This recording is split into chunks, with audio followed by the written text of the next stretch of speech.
The slap echoed through the airport terminal like thunder. Natalie Cross, CEO of a billion-dollar empire, crumpled to the marble floor, blood trickling from her split lip. "Please don't hit me, I'm already hurt," she whispered, her designer suit torn, her dignity shattered. That's when Mark Davis stepped forward, a single dad in worn jeans who would change everything. Dear viewers, stay with me until the end of this incredible story and comment your city below so I can see how far our story has traveled today. The international terminal at Chicago O'Hare was packed with the usual chaos of delayed flights and weary travelers, but nothing could have prepared the crowd for what happened at Gate B17 that rainy November evening. Natalie Cross had built her reputation as the youngest female CEO in the pharmaceutical industry, a woman who could negotiate billion-dollar deals before breakfast and fire executives without blinking. But now she was on her knees, her Hermes blazer ripped at the shoulder, her usually perfect auburn hair tangled and wild. "You think you can just walk away from this deal?" Richard Blackwood's voice boomed across the terminal. The man standing over her was supposed to be her business partner, the one person her late father had trusted to guide the company forward. Instead, he'd become her tormentor, the architect of a scheme that would have sold her life along with her shares. "You signed the preliminary agreements, Natalie. You can't back out now." His hand rose again, and Natalie instinctively raised her arms to protect her face. The bruise on her cheekbone was already purple from their confrontation in the parking garage an hour earlier. She'd tried to escape, to catch a flight anywhere, but Richard had followed her, determined to force her compliance. "Please," she gasped, tasting copper in her mouth. "Richard, people are watching. Let them watch." He grabbed her wrist, yanking her to her feet with such force that she stumbled in her Louboutin heels. "Maybe public humiliation will teach you what happens when you cross me." The crowd had formed a semicircle around them, phones raised, recording every second of her degradation. Not one person stepped forward. They all knew who she was. Her face had been on Forbes, on CNN, on every business magazine cover. The ice queen of pharmaceuticals, they called her. The woman who'd refused to lower drug prices even when Congress demanded it. The CEO who'd laid off thousands without a second thought. Maybe they thought she deserved this. Richard's grip tightened on her wrist until she cried out. "You're going to call your board right now," he hissed, his breath hot against her ear. "You're going to tell them you accept the marriage arrangement with the Sakamoto heir. You're going to smile at the wedding, sign over your controlling shares as agreed, and disappear to whatever corner of the world they ship you to. Understood?" "I won't," Natalie started, but his free hand struck her again, this time catching her ribs.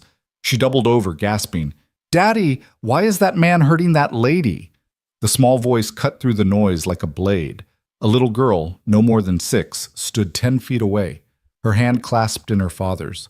She wore a pink unicorn backpack and light-up sneakers, her dark pigtails bouncing as she tried to pull her father forward. "Lily, stay back," the man said quietly, but his eyes never left Richard. Mark Davis didn't look like a hero. His carpenter's hands were rough, his flannel shirt had seen better days, and his work boots were scuffed from years of construction sites. He was returning from his mother's funeral in Denver, exhausted and emotionally drained, with only his daughter and a duffel bag of memories. The last thing he needed was trouble. But Lily's question hung in the air, and Mark saw what the crowd refused to see.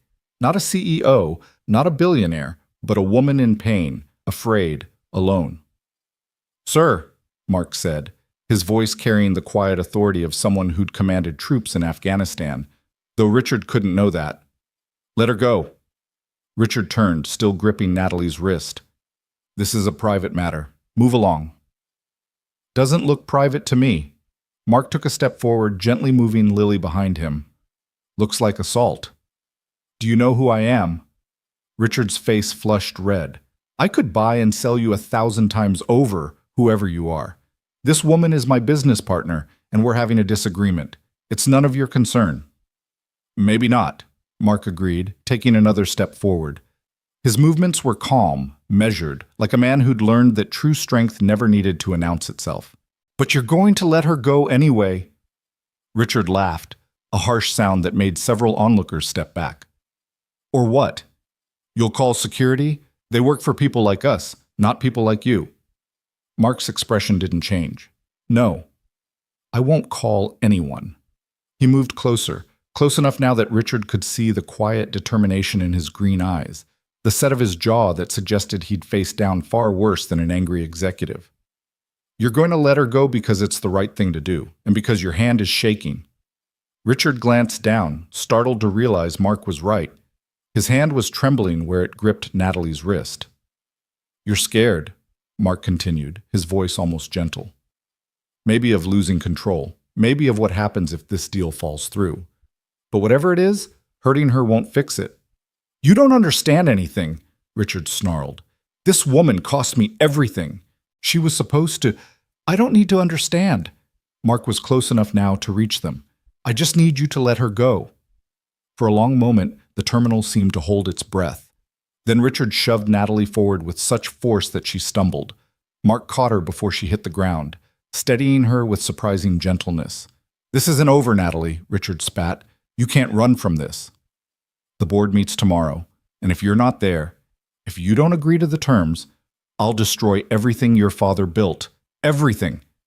He stormed off, leaving Natalie trembling in Mark's arms. The crowd began to disperse, their phones lowered, the show over. Several people muttered about corporate drama and rich people problems as they walked away.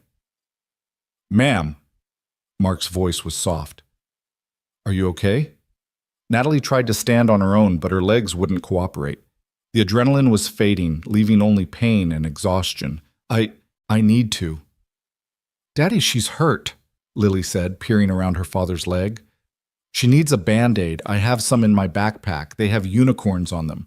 Despite everything, Natalie found herself almost smiling at the child's earnest concern. When was the last time anyone had offered her something so simple, so kind, without wanting anything in return? Thank you, she whispered to Mark. You didn't have to. Yeah, I did. He glanced around the terminal. Is there someone I can call for you? Family? Friends? The question hit harder than Richard's fists. Family? Her parents were dead. Her stepbrother would probably side with Richard. Friends? She'd sacrificed every relationship for the company. She swayed on her feet and Mark steadied her again. Okay, let's get you seated at least. He guided her to a nearby bench, Lily trailing behind them like a devoted shadow. Lily, can you get those Band-Aids? The little girl immediately dropped her backpack and began rummaging through it with the seriousness of a surgeon preparing for operation. I also have juice boxes, she announced. Apple or fruit punch. Juice helps when you're sad. That's what Daddy says. Your daddy sounds smart, Natalie managed, her voice hoarse. Mark sat down beside her, maintaining a respectful distance, but close enough to catch her if she fainted. Up close, she could see the fatigue in his eyes, the stubble on his jaw that suggested he'd been traveling for a while. I'm Mark, he said simply. That's Lily. Natalie. She didn't add the cross or the CEO or any of the titles that usually followed her name. Right now she was just Natalie, sitting on a bench with a stranger and his daughter, wondering how her life had come to this. That man, Mark said carefully, is he going to come back? Probably. She touched her ribs gingerly, wincing. He needs me to. It's complicated. It always is. Mark watched as Lily produced a juice box and a handful of unicorn Band-Aids. But complicated doesn't give him the right to hurt you. You don't understand.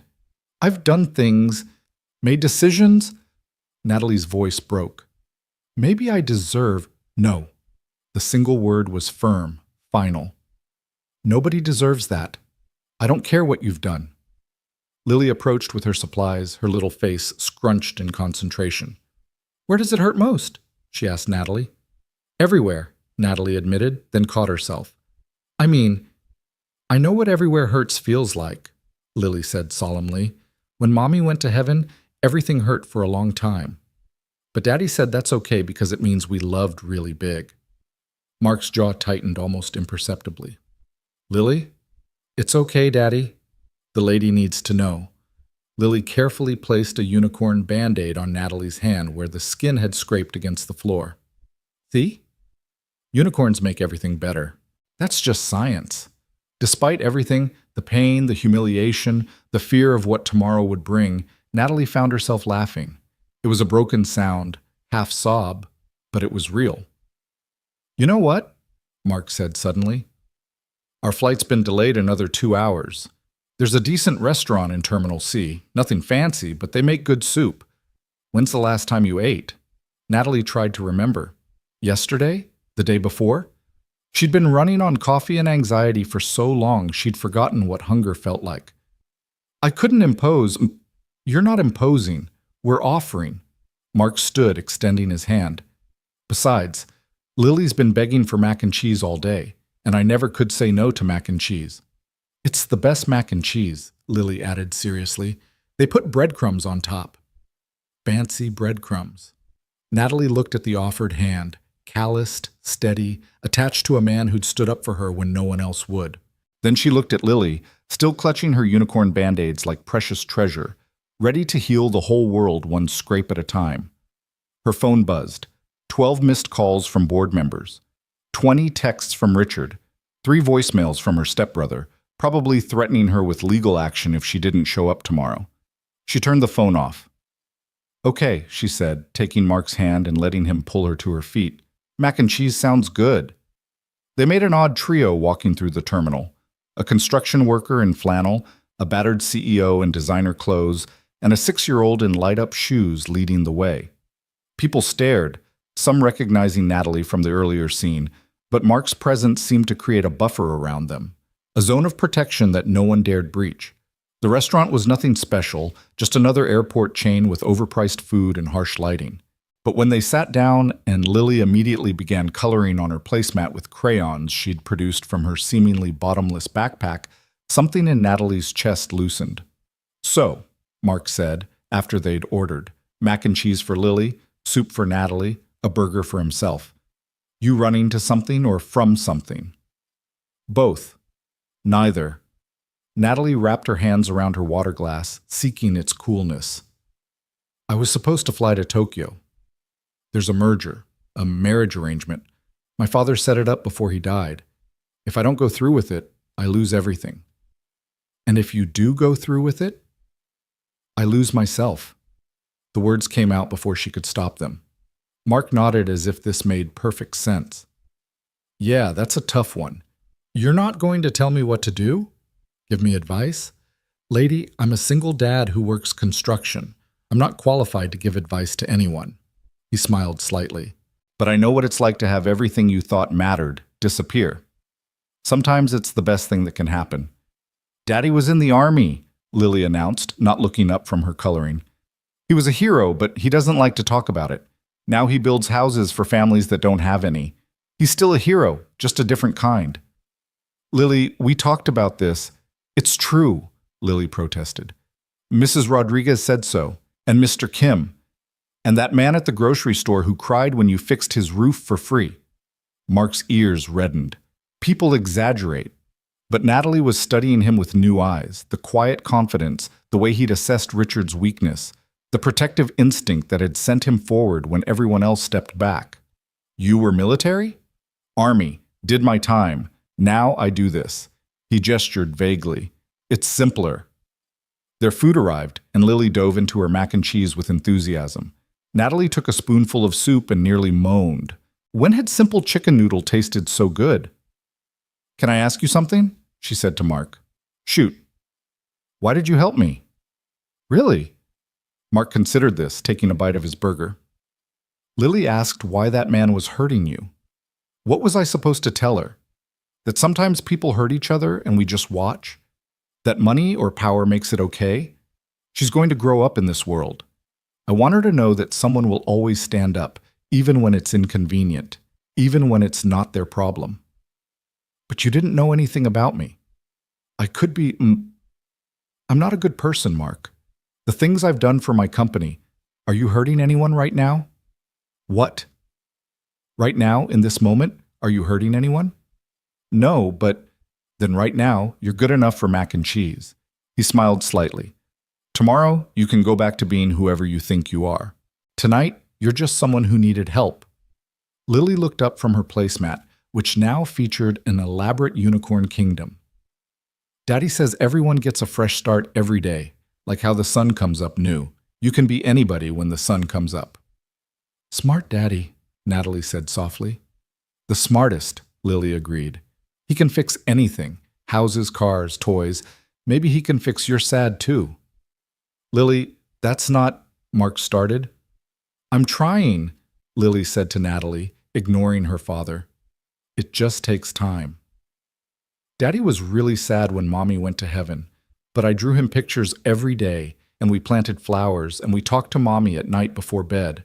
Now, he's still sad sometimes, but it's a softer sad, like a bruise that's healing.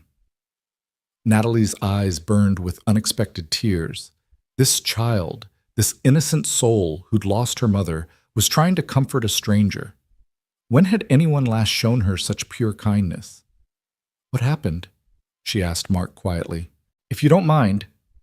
Cancer, he said simply. 3 years ago. Lily was 3, old enough to remember, young enough to adapt. Kids are resilient like that. I'm sorry. Me too, but Sarah, my wife, she wouldn't want us stuck in the sorry. She was all about moving forward, finding the next good thing.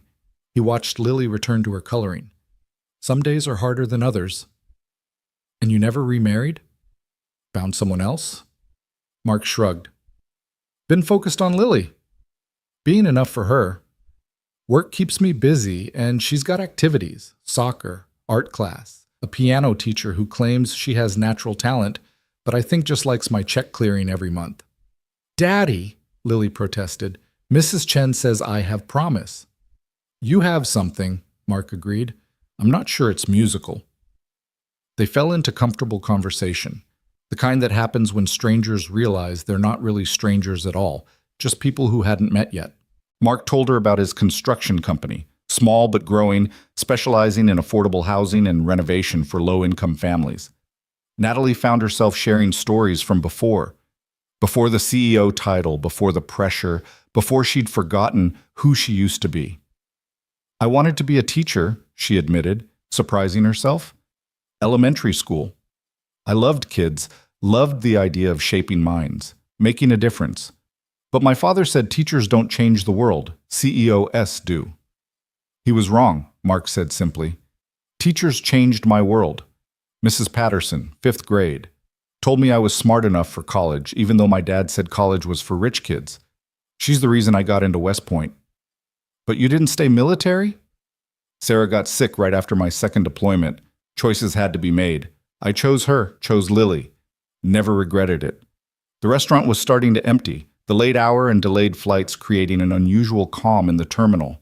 Lily had progressed from coloring to building towers with sugar packets, her tongue stuck out in concentration.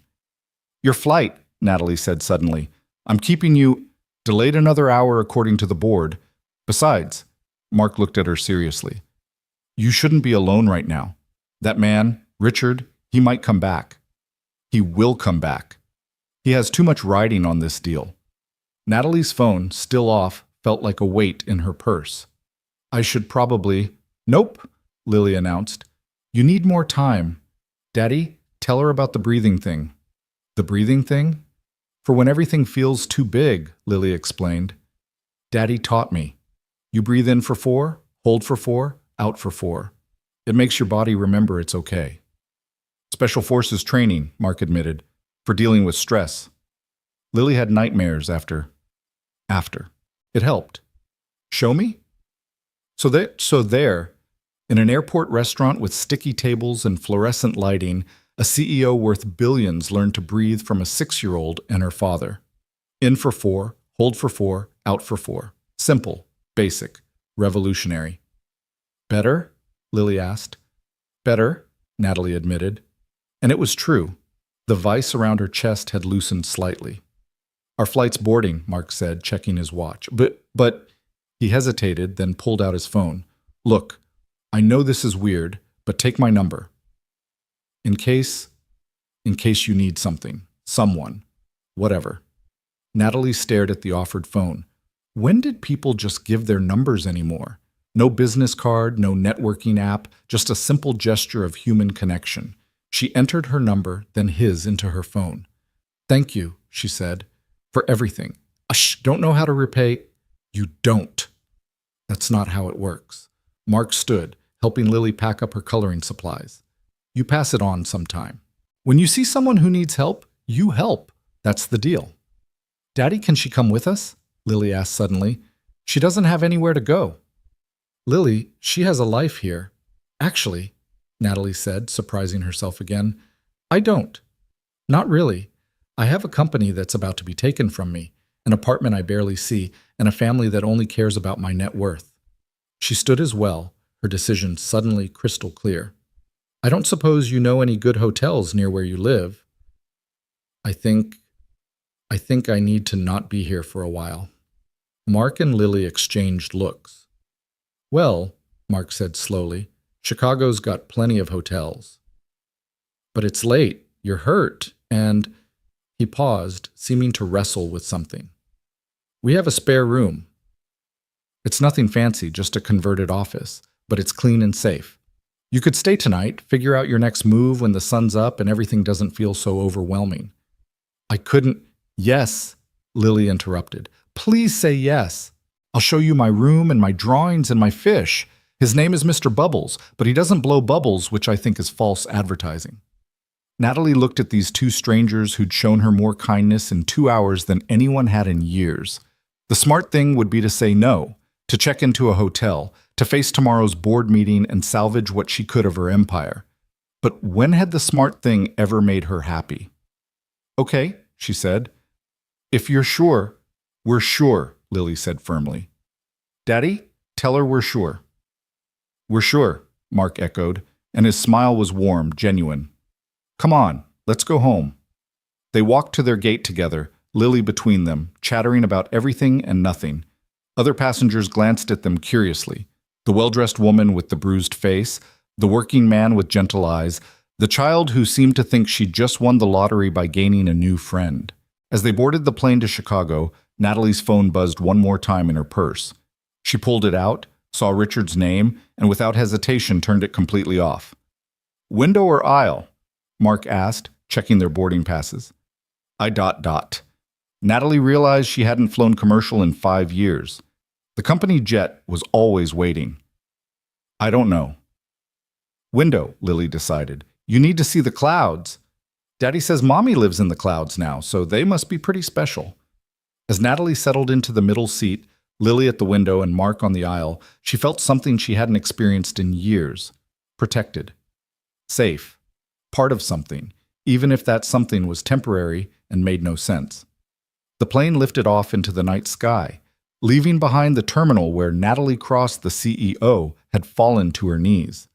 But the woman sitting between Mark and Lily, watching the lights of the city fade below, wasn't really that CEO anymore. She was just Natalie, and for the first time in longer than she could remember, that felt like enough. Lily reached over and took her hand as the plane climbed higher. Don't worry, the little girl whispered. Daddy and I are really good at taking care of people. We practiced on each other. Mark heard and reached across to squeeze Natalie's other hand briefly. She's right. We're pretty good at it. Outside the window, the clouds parted to reveal a sea of stars, and Natalie thought that maybe, just maybe, there was more than one way to be powerful in this world. Maybe real power wasn't in boardrooms or bank accounts, but in the choice to help, to stand up, to offer mac and cheese to someone who needed it. Her empire might crumble tomorrow. Richard might destroy everything her father built. But tonight, she was flying toward something new, something unnamed and uncertain, but absolutely real. Thank you, she whispered to both of them. For what? Lily asked. For reminding me who I could be. The little girl smiled and squeezed her hand tighter. Oh, that's easy. You could be anybody. Daddy says so. The sun comes up new every day. As the plane carried them through the darkness toward a city where no one knew she was coming, where no board meeting awaited, where a spare room in a modest home offered more promise than any corporate merger, Natalie Cross closed her eyes and did the breathing thing. In for 4, hold for 4, out for 4. And for the first time in years, she could breathe.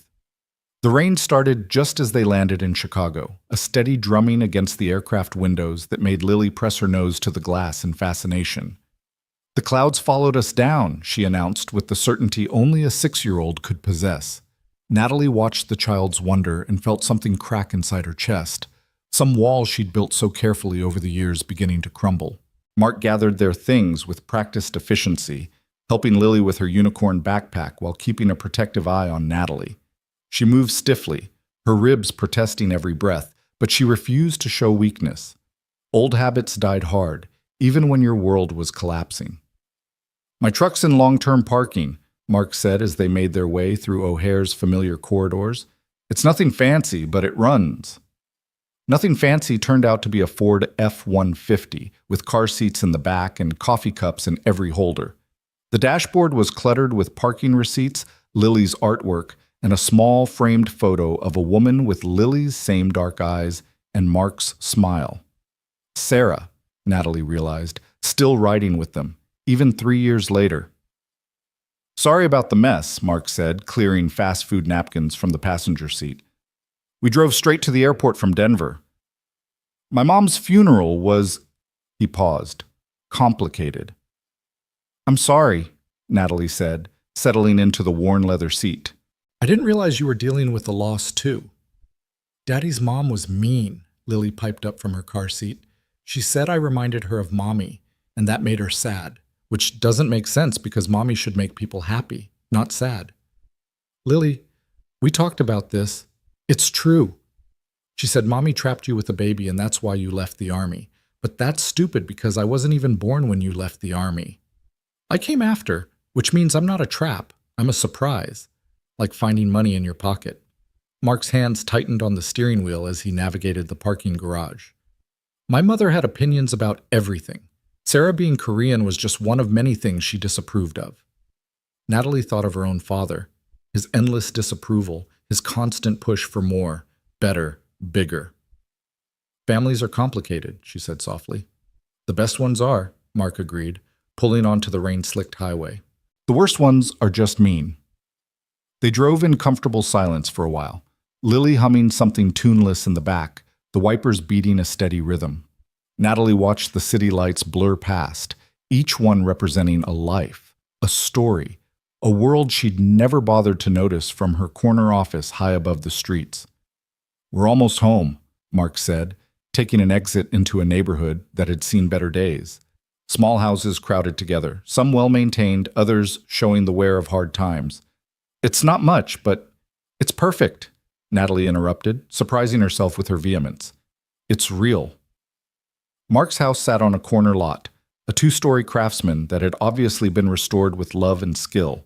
The porch light was on, casting a warm glow over the rain-wet steps. Window boxes held the remnants of summer flowers, and a child's bicycle leaned against the railing.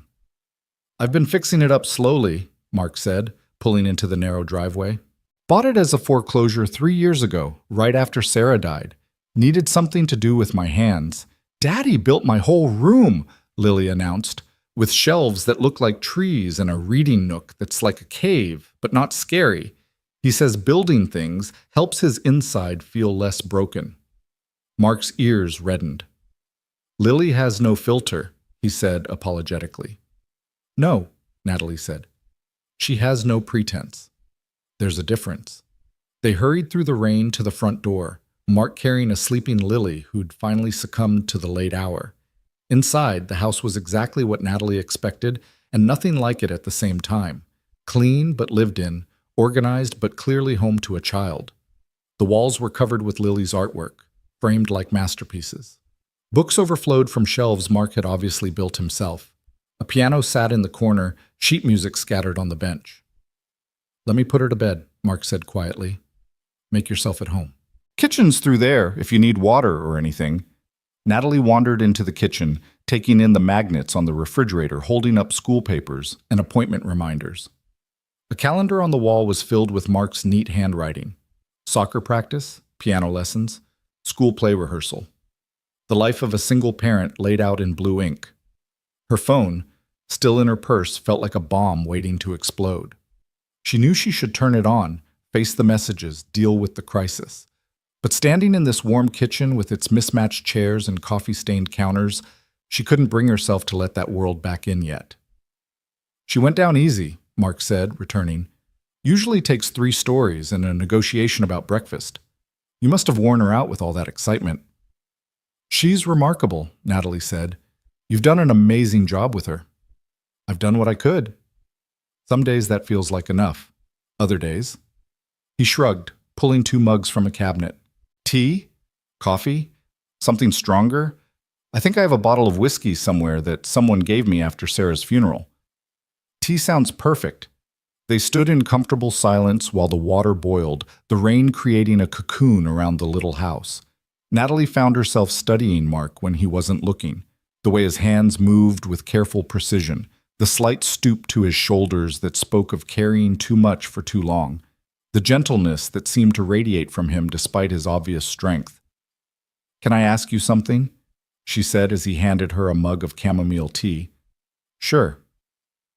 "Why did you really help me?" The truth this time. Mark leaned against the counter, considering. "You reminded me of Sarah," he said finally. "Not physically, but the day she got her diagnosis, she had this look, like the world had just shifted under her feet and she didn't know how to stand anymore. You had that same look. What did you do?" "When she got the diagnosis?" "Held her, cried with her. Then we made a plan. 1 day at a time, 1 hour at a time, if necessary. We had 2 years, which was more than they originally gave us. 2 years of Lily growing, of memories made, of learning that time isn't about quantity." Natalie's hands tightened around the warm mug. "My father died 6 months ago. Heart attack at his desk.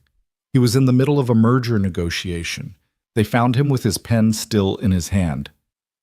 "I'm sorry." "I'm not sure I am," she admitted. "Is that terrible? He was my father, but he made me into something I'm not sure I want to be anymore. People are allowed to be complicated. Your feelings about them are allowed to be complicated too." The rain intensified, hammering against the windows. Somewhere in the house, a clock ticked steadily. Natalie realized she couldn't remember the last time she'd been in a space this quiet, this peaceful. "The spare room's upstairs," Mark said. "I can show you." His phone rang, cutting him off. He frowned at the screen. "Unknown number." "Don't answer it," Natalie said quickly. "It might be," but Mark had already accepted the call. "Hello?" Even from across the kitchen, Natalie could hear Richard's voice, sharp and demanding. "Mr. Davis, I presume? The Good Samaritan from the airport?" Mark's expression hardened. "How did you get this number?" "I have resources you couldn't imagine. I know you have Miss Cross with you. I know you live at 427 Maple Street. I know you have a daughter named Lily who attends Riverside Elementary." The threat was implicit but clear. Mark's jaw clenched, but his voice remained calm. "What do you want?" "I want to speak to Natalie. Now." Mark looked at her, eyebrow raised in question. She shook her head, but then held out her hand for the phone. Running wouldn't solve this. "Richard," she said, her voice steadier than she felt. "Have you lost your mind? Do you have any idea what you're doing? The board is in emergency session. The Sakamoto family is threatening to pull out entirely. 20,000 jobs, Natalie. 20,000 people will lose their livelihoods if this deal falls through. That's not my responsibility anymore." "Not your—" Richard's voice rose to a near shriek. "Your father built this company. You have an obligation." "My father is dead," Natalie said flatly, "and his obligations died with him." "You selfish bitch! You'd throw it all away for what? Some misguided rebellion? A mental breakdown?" Mark moved closer, not touching, but present, a solid wall of support. Natalie drew strength from his proximity. "I'm throwing it away for my life," she said, "for the chance to be something more than a signature on contracts I don't believe in." "You think you can just walk away?"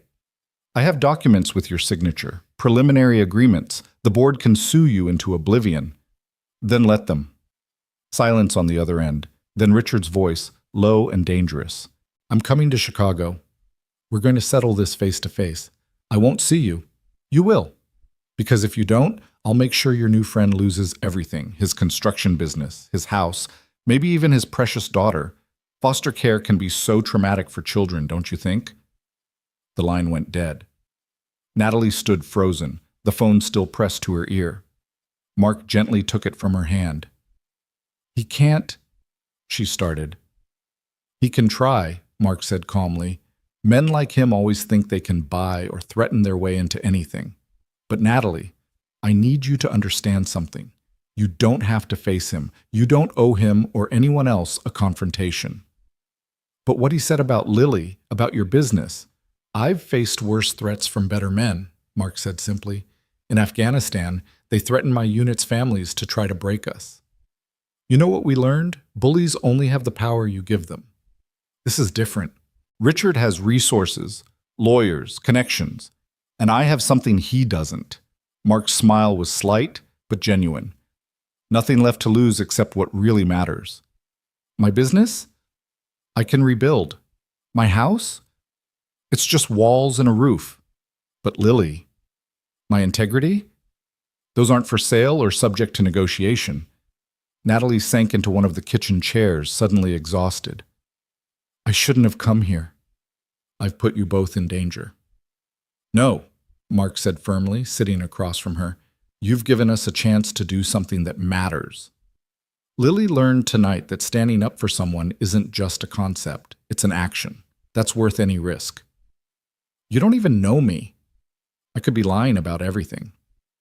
Are you? No, but then we're good. He stood, moving to a drawer and pulling out a first aid kit. Now, let me look at those ribs. I've got some training from my army days. I'm fine. You've been holding your left side since we got here, and you wince every time you take a deep breath. That's not fine. She wanted to protest, to maintain the walls of propriety and distance, but she was so tired. Tired of being strong, tired of being alone, tired of pretending everything was under control when it hadn't been for months. Okay, she whispered. Mark's hands were gentle as he helped her out of her suit jacket, revealing the bruises that had bloomed across her ribs like purple flowers. He hissed through his teeth. This needs an X-ray, he said. You could have broken ribs. They're just bruised. I've had worse. Mark's hand stilled. From him? From life, she said, not quite answering. The physical bruises are new. The other kind, those I've been collecting for years. He carefully applied arnica cream to the worst of the bruising, his touch clinical but caring. Sarah used to say that emotional bruises needed the most tending. They're the ones that don't heal on their own. How did she heal them? Time, love, purpose beyond herself. He helped her back into her jacket. She volunteered at a women's shelter before she got too sick. Said it reminded her that everyone was fighting something. I've never volunteered for anything, Natalie admitted. Never had time. You have time now. The simple statement hit her like a revelation. She did have time now. For the first time in her adult life, she had no meetings tomorrow, no calls to return, no deals to close. The freedom was terrifying and exhilarating in equal measure. A small voice from the doorway made them both turn. Are you fixing her? Lily stood there in dinosaur pajamas, rubbing sleepy eyes. Hey, Sweet Pea, Mark said. You should be asleep. I heard voices. Angry voices. Lily patted over to Natalie. Was it the mean man from the airport? Yes, Natalie said, seeing no point in lying. But it's okay. Your daddy scared him away. Lily climbed into Natalie's lap with the confidence of a child who'd never been rejected. Daddy's good at scaring away bad things. He checks my closet every night and tells the monsters to go away. They always listen. Maybe he can teach me that trick, Natalie said, smoothing Lily's hair. It's easy, Lily said seriously. You just have to use your strong voice and mean it. Monsters can tell if you don't mean it. All right, monster fighter, Mark said, lifting Lily from Natalie's lap. Back to bed. Can Miss Natalie tuck me in too? Mark looked at Natalie questioningly. She nodded, standing carefully. Lily's room was exactly as described, a masterpiece of a father's love. The shelves really did look like trees, complete with carved leaves and hidden birds. The reading nook was a cozy cave with fairy lights strung along the opening. Every surface held treasures, rocks, feathers, broken jewelry transformed into fairy crowns. This is my mommy, Lily said, showing Natalie a photo by her bed. The woman in the picture was radiant, her smile infectious, her arms wrapped around a younger Lily. Daddy says I have her smile and her stubborn. Her stubborn? Yeah, when I don't want to do something, I get really stubborn, like Mommy did when the doctor said she should stop working. She kept going until she couldn't anymore because she said kids needed her. What did she do? She was a nurse. For kids. Daddy says she made scared kids brave. Mark tucked the blankets around Lily with practiced ease. Story or song? Song, Lily decided. The one about the blackbird. Mark sat on the edge of the bed and began to sing softly, his voice rough but tender. Blackbird singing in the dead of night, take these broken wings and learn to fly. Natalie stood in the doorway, watching this nightly ritual, and felt her heart crack wide open. This was wealth. This was power. This small room with its handmade wonders. This child with her absolute trust. This man with his quiet strength. Her phone buzzed in her pocket. Without looking, she knew it was Richard or the board or her stepbrother or any of the dozen people who thought they owned pieces of her. She left it unanswered. When Lily was asleep, Mark showed Natalie to the spare room. It was simple but clean, with a quilt that looked handmade and a small window overlooking the backyard. Sarah's mother made that quilt, Mark said, indicating the bed. She sends one every Christmas. I think it's her way of staying connected to Lily. It's beautiful. There are towels in the bathroom, and I'll find you something to sleep in. Sarah's clothes are still... He paused. I kept them. I know that's probably weird, but it's not weird, Natalie said. It's love. Mark looked at her for a long moment, something shifting in his expression. Yeah, he said quietly. It is. He returned with a soft t-shirt and pajama pants. They might be a bit small, but they're comfortable. After he left, Natalie changed slowly, her ribs protesting. Sarah's clothes smelled faintly of lavender, and something else, something indefinable but comforting. She sat on the bed, looking around the small room that was now, temporarily, hers. Her phone rang again. This time she looked at the screen, her stepbrother, calling for the 15th time. She answered. Nathan! Jesus Christ, Natalie, where are you? Richard's lost his mind. He's calling emergency board meetings, threatening lawsuits. The Sakamoto family is pulling out. Dad's company is imploding. Dad's company was always going to implode, she said calmly. It was built on exploitation and greed. Spare me the moral crisis. You have a responsibility. No, Nathan, I had a job. There's a difference. You're having a breakdown. That's what this is. The stress finally got to you. Come back, take a vacation after the merger. Hell, take a year off. Just don't throw everything away. I'm not throwing it away. I'm setting it down. There's a difference. Where are you? Somewhere safe. Natalie, please. Think about what you're doing. Think about the employees, the shareholders. I've thought about nothing else for 5 years, she said. Now I'm thinking about me. She hung up and turned off the phone completely. A soft knock at the door made her look up. Mark stood there with a glass of water and 2 ibuprofen. Thought you might need these, he said. Thank you. She took the pills gratefully. Mark, I need to be honest with you. Tomorrow is going to get ugly. Richard won't give up. The board will probably sue me. The media will get involved. Your life is about to become very complicated if I stay here. My life got complicated the day Sarah got diagnosed, Mark said. Everything since then has been manageable. He paused in the doorway. But if you want to leave, if you think that's best, I'll drive you wherever you want to go. What do you think I should do? I think, Mark said slowly, that you should stop running from something and start running to something. But that's just me. What would I run to? That's for you to figure out. But Lily and I make pretty good pancakes, so at minimum, you could run to breakfast. After he left, Natalie lay in the narrow bed, staring at the ceiling, listening to the rain against the window. Somewhere in this house, a little girl slept surrounded by handmade wonders. Down the hall, a man who'd lost everything that mattered except his daughter was probably lying awake, wondering if he'd made a mistake letting a stranger into their carefully rebuilt life. But he had let her in, without knowing her history, her sins, her failures. He'd seen her at her lowest and offered not judgment, but sanctuary. Her empire was crumbling. By tomorrow, she might be sued into bankruptcy, her reputation destroyed, her father's legacy in ruins. Richard would win. The board would win. Everyone who said she couldn't walk away would win. Except, would they? What was winning, really? Was it sitting in a boardroom at midnight signing deals that destroyed communities? Was it marrying a stranger for a merger? Was it dying at your desk with a pen in your hand and no one who truly mourned you? Or was it this? A borrowed room, a handmade quilt, the promise of pancakes and the trust of a child who drew unicorns to heal wounds. The rain continued its steady rhythm, and somewhere between one breath and the next, Natalie made her decision.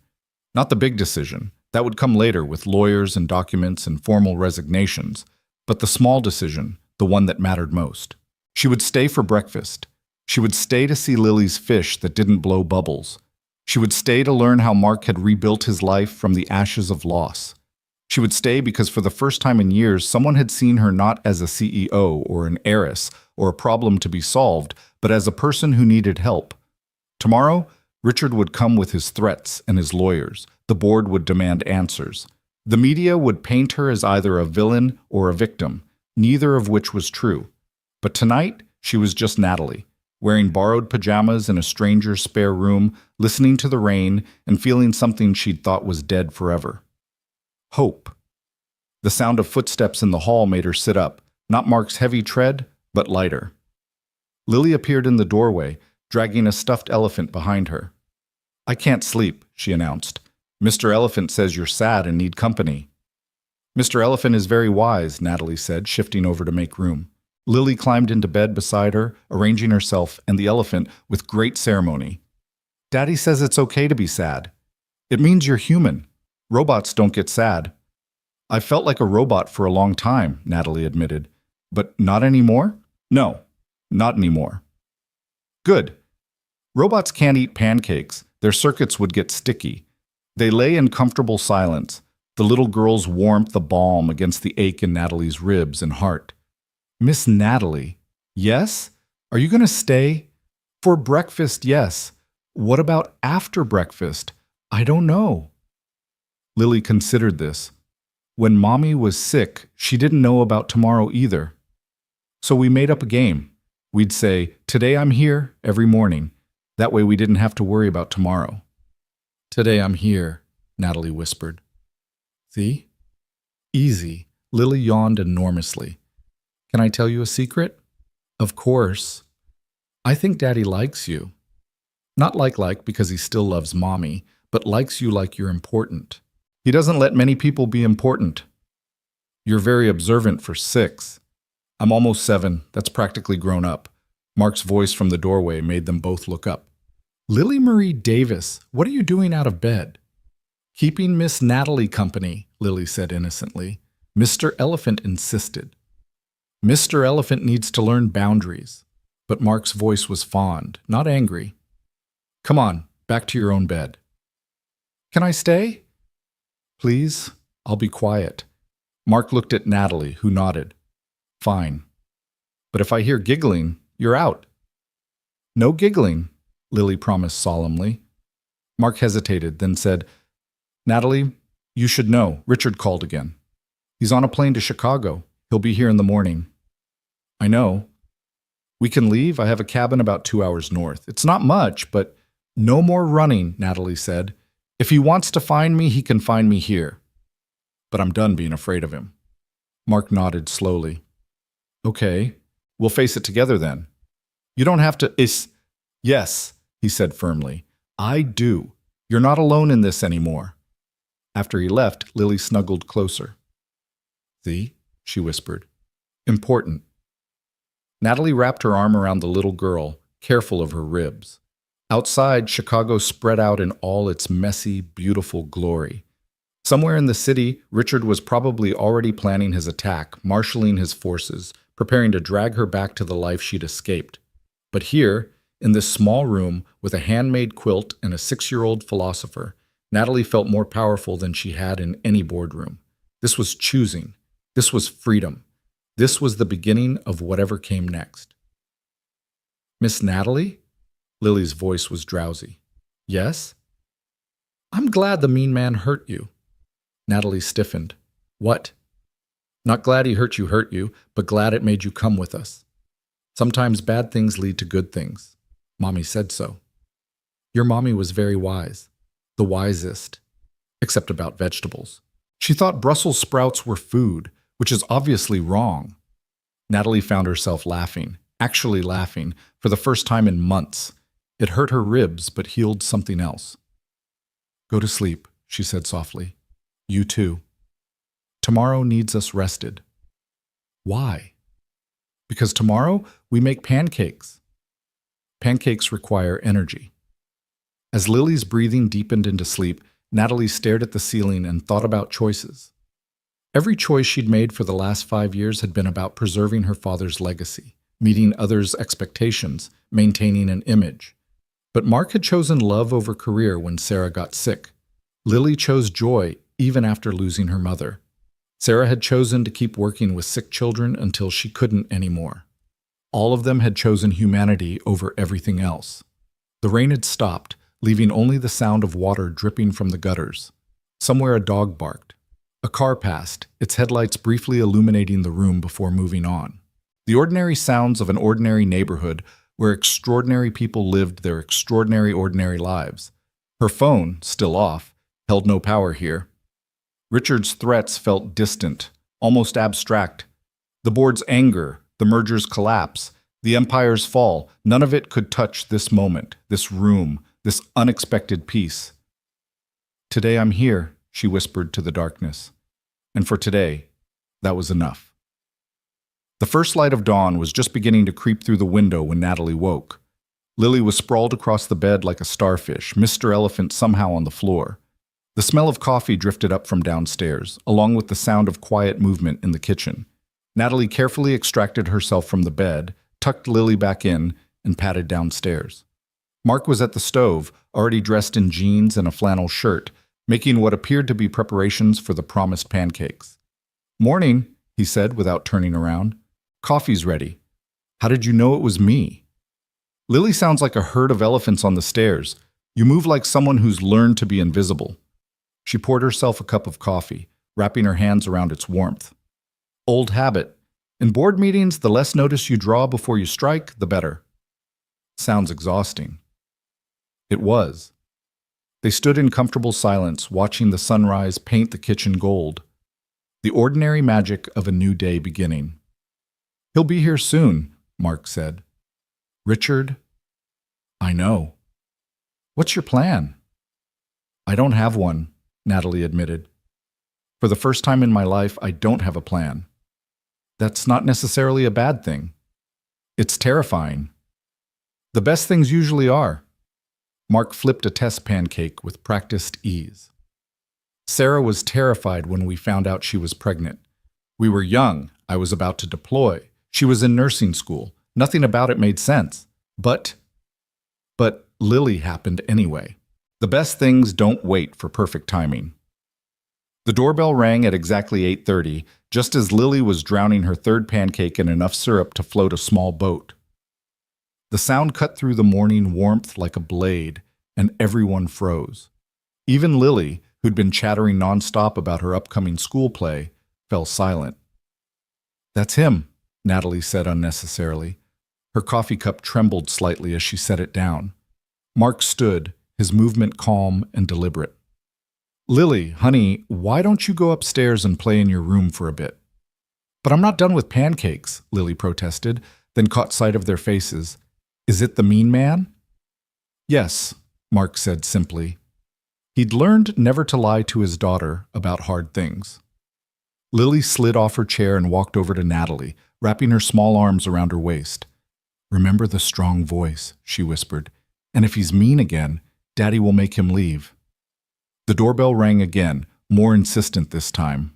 Go on upstairs, sweetheart, Mark said gently. Lily grabbed Mr. Elephant from where she'd dropped him by the stairs and marched up with the dignity of a general heading to battle. They heard her door close firmly. You don't have to see him, Mark said to Natalie. I can send him away. No. Natalie stood, smoothing down Sarah's borrowed t-shirt. I need to do this. But Mark, whatever he says, whatever threats he makes, Won't change anything, Mark finished.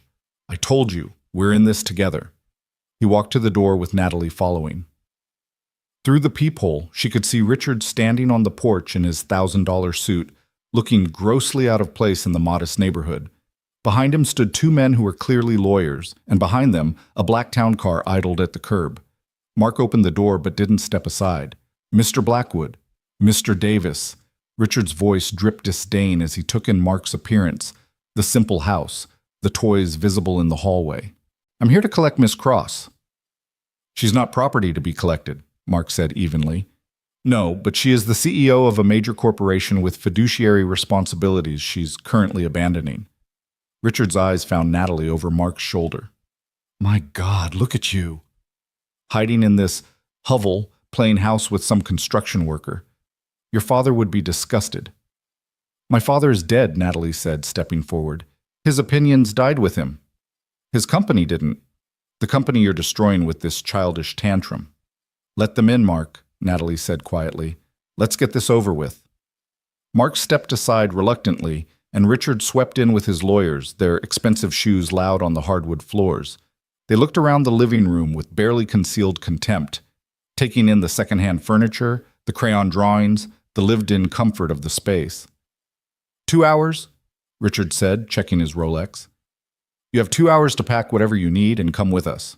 The board is meeting at noon. You'll apologize, sign the merger documents, and we'll spin this as exhaustion, a minor breakdown. The Sakamoto family has agreed to overlook this incident if you cooperate fully. No, Natalie said simply. Richard's face flushed. No? You can't just say no. You have contracts, obligations. Actually, one of the lawyers interrupted, pulling out a tablet. She can. I've reviewed the preliminary agreements. Without her final signature, they're meaningless. However, he turned to Natalie, the board can remove you as CEO and sue you for breach of fiduciary duty. You could lose everything. I've already lost everything that mattered, Natalie said. My soul, my integrity, my sense of self. Losing money seems trivial in comparison. 20,000 jobs, Richard said, playing his trump card. 20,000 families depend on this merger going through. Their mortgages, their children's college funds, their futures. You're destroying all of it for what? To play domestic in this working-class fantasy? The words hit home.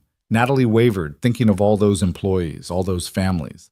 Mark moved closer, not touching but present, solid. That's manipulation, he said quietly. If the company needs this merger to survive, then it was already failing. That's not on Natalie.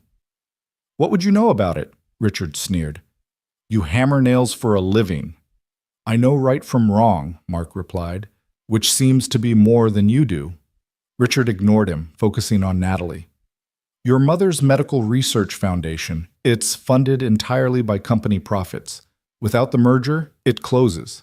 Everything she worked for, gone. Natalie felt the blow like a physical hit. Her mother had died when she was 12, cancer taking her slowly, painfully. The foundation had been her father's way of honoring her memory, and Natalie had poured money into it for years. You bastard, she whispered. I'm practical, Richard corrected. Something you used to be. Come back, Natalie. Save the company, save the jobs, save your mother's legacy. All you have to do is sign papers and show up for some photos. The marriage doesn't even have to be real. Separate bedrooms, separate lives, just maintain appearances. Like my parents did? Natalie asked bitterly, smiling for cameras while dying inside. Your parents built an empire. My parents built a mausoleum and lived in it. A small noise from the stairs made everyone turn. Lily stood there, Mr. Elephant clutched to her chest, her face fierce with 6-year-old fury. You're being mean again, she announced to Richard, in my house. Daddy doesn't allow meanness in our house. Lily, go back upstairs, Mark said gently. No. She marched down the stairs and planted herself in front of Natalie. You made her cry yesterday, and you're trying to make her cry today. That makes you a bully. We learned about bullies in school. They're scared people who make others feel bad so they feel better. Richard stared at the child as if she were an alien species. This is none of your concern, little girl. My name is Lily Marie Davis, she said with dignity, And you're in my house making my friend sad. That makes it my concern. One of the lawyers coughed, hiding what might have been a laugh. Richard's face darkened. This is exactly the problem, he said to Natalie. You're hiding behind a child now. How far you've fallen. She's not hiding, Lily said matter-of-factly. She's choosing. Daddy says choosing is the hardest thing adults do, but Miss Natalie is brave. She chose us over you, which means we're better than you. The simple logic of it, delivered with such certainty, seemed to stop Richard cold. For a moment the room was silent except for the tick of the clock on the mantel. Then Natalie laughed. Really laughed, for the second time in 24 hours. She's right, she said. A 6-year-old sees it clearer than any of us. I'm choosing. Not them over you, Richard. Me over everything else. You're making a mistake, Richard said coldly. I'll destroy you. No one will hire you. No bank will lend to you. You'll be a pariah in every boardroom in the country. Good, Natalie said. Boardrooms are where souls go to die. Richard gestured to his lawyers. Draw up the papers. Full corporate divorce. She forfeits everything. Salary, bonuses, stock options, everything. I want one thing, Natalie said suddenly. My mother's foundation. Separate it from the company. Give it independent funding from my trust fund. That's my only condition. Richard smiled nastily. No. You walk away with nothing or you come back with everything. Your choice. Mark stepped forward. Get out of my house. We're not done. Yes, you are. Mark's voice carried the quiet authority it had at the airport. You've made your threats. She's made her choice. Now leave before I help you leave. Richard looked at Mark, really looked at him for the first time, and something in Mark's stance, his eyes, made the executive step back. This isn't over, he said to Natalie. Yes, she said quietly, it is. They left in a flurry of expensive suits and legal threats, the door slamming behind them. The house felt suddenly empty, deflated. Natalie sank onto the couch, her head in her hands. I just destroyed my mother's foundation, she said numbly. 20,000 jobs, everything my father built. Lily climbed onto the couch beside her. But you built something else. What? Today. You built today. The little girl patted her hand. Daddy says that's all we really have anyway. Mark sat on Natalie's other side, careful not to crowd her. She's right. You can't save everyone, Natalie. Sometimes you can barely save yourself. But all those people will find other jobs. The company will survive or it won't. But you get this one life. That's it. Natalie's phone rang. She looked at the screen, her stepbrother again. Answer it, Mark said. Might as well deal with everything at once. She put it on speaker. Nathan. Jesus Christ, Natalie. Richard just called. He says you've lost your mind, that you're shacked up with some random guy and his kid. I'm staying with friends. Friends? Since when do you have friends? You have employees and competitors. That's it. The truth of it stung. Maybe that's the problem. The problem is you're having some kind of breakdown. Mom's foundation, Natalie. You're really going to let it die? Mom's been dead for 28 years, Nathan. The foundation won't bring her back. But it's her legacy. No. We're her legacy, you and me. And what have we become? You're a hedge fund vampire, and was a pharmaceutical tyrant. You think that's what she'd want? Silence on the other end. Then, where are you? Chicago. I'm coming there. Nathan, not to drag you back. To see you. My sister, not the CEO. We haven't really talked, in years. She was surprised to feel tears burning her eyes. Okay. After she hung up, Mark stood. I should check on the garage. I've got employees too, and they're probably wondering where I am. Mark, I'm so sorry about all this. Don't. He touched her shoulder gently. Life happens. We deal with it. He looked at Lily. Want to come help at the shop, kiddo? Can Miss Natalie come? If she wants.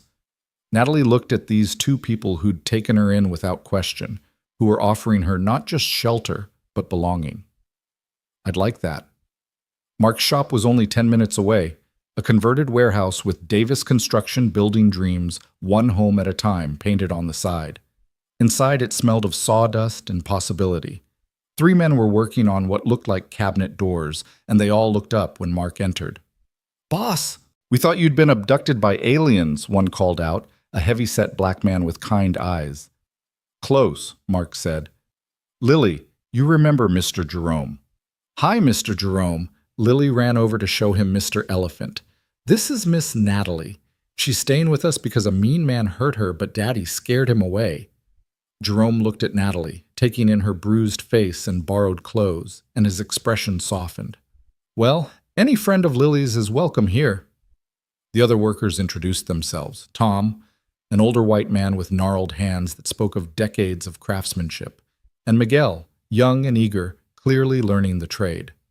They accepted her presence without question, returning to their work with the easy rhythm of people who knew their value wasn't measured in stock prices.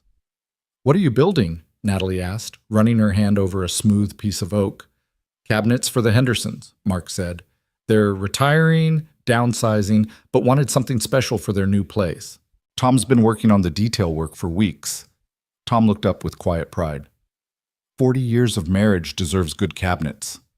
Natalie watched them work, the careful precision, the pride in craftsmanship, the easy camaraderie. This was creation, not destruction, building up, not tearing down. "Can I help?" she asked suddenly. Miguel laughed. "You ever used a sander?" "No." "Then you can definitely help." "Sanding's where everyone starts?" He handed her safety glasses and showed her how to hold the tool. "Just follow the grain. Wood'll tell you where to go if you listen." For the next 2 hours, Natalie sanded cabinet doors, while Lily drew at a small table Mark had obviously set up for her. The repetitive motion was soothing, meditative. Her phone rang constantly, but she ignored it. The world wanted CEO Natalie Cross, but she was just Natalie, learning to follow the grain. "You're a natural," Tom said, inspecting her work. "Sure you've never done this before?" "I've spent 5 years going against the grain," she said. "Following it is a nice change." Around noon, Nathan arrived. Natalie barely recognized her stepbrother. Gone was the usual 3-piece suit. He wore jeans and a polo shirt, looking oddly vulnerable. "This is where you're hiding?" he asked, looking around the workshop. "This is where I'm living," she corrected. They walked outside to talk, leaving Mark and his crew to their work. Nathan leaned against the building, studying her. "You look different," he said finally. "Bruised?" "Free," he sighed. "Richard's telling everyone you've had a psychotic break. The board's in emergency session. The Sakamoto deal is dead." "I know." "You really don't care?" "I care, but not enough to go back." Nathan was quiet for a long moment. "You know, I hated you for a while. After Mom died, Dad gave you everything. His attention, his company, his expectations. I got the leftovers." "Nathan, no, let me finish. I hated you, but I also felt sorry for you. Because at least I got to escape. I got to build my own thing, even if it's not particularly noble. You? You got trapped in his vision. I trapped myself." "Did you? Or did we all just play the roles we were given until we forgot we were acting?" She looked at her stepbrother, really looked at him for the first time in years. He seemed smaller somehow, or maybe she was just seeing him without the filter of resentment and competition. "What do I do now?" she asked. "Whatever you want. That's the terrifying and wonderful thing about burning bridges. You can't go back, so you have to go forward." "The foundation? I'll fund it," Nathan said suddenly. "Not at the same level, but enough to keep the research going. Mom would have hated what Richard's doing." "You didn't even like Mom." "No, but I loved her." "Complicated, remember?" They stood in silence, watching traffic pass. 2 damaged children of a damaged family trying to find their way. "The guy inside," Nathan said. "Mark? He seems good." "He is. You love him?" "I met him yesterday." "That's not an answer." "I don't know what love is anymore. But I know that when I'm with him and Lily, I remember who I wanted to be before I forgot I had a choice." "That might be love, or at least the beginning of it." A car pulled up, and Tom's wife emerged with bags of food. "Lunch!" she called out. "I made too much again." It was an obvious lie. She'd clearly cooked for everyone, but it was the kind of lie that made the world softer. They all sat around a makeshift table in the workshop, passing containers of homemade food, laughing at Lily's jokes, existing in the simple grace of a shared meal. Nathan watched it all with wonder. "When's the last time we did this? Just ate with people?" "I can't remember," Natalie admitted. "Me either." After lunch, Nathan pulled her aside once more. "I have to ask, what's your plan? Long term?" "I don't have one." "You always have a plan." "Not anymore. Plans got me where I was. Now I'm just trying to be where I am." He hugged her suddenly, awkwardly. They weren't a hugging family, hadn't been since their mother died. "Call me," he said, "when you figure out what comes next." After he left, Natalie found herself back at the sander, smoothing wood while Lily napped on the small couch in Mark's office. The afternoon light slanted through the windows, turning sawdust into golden fairy dust. "Your brother seems nice," Mark said, working beside her. "We haven't been nice to each other in a long time." "Maybe that's changing too." Her phone rang again. This time she recognized the number. Her personal lawyer, not one of Richard's corporate sharks. "Miss Cross, I've been trying to reach you. There's something you should know. Your father's will had a provision I wasn't allowed to discuss until now. If you ever left the company voluntarily, a trust fund activates. It's substantial." "What?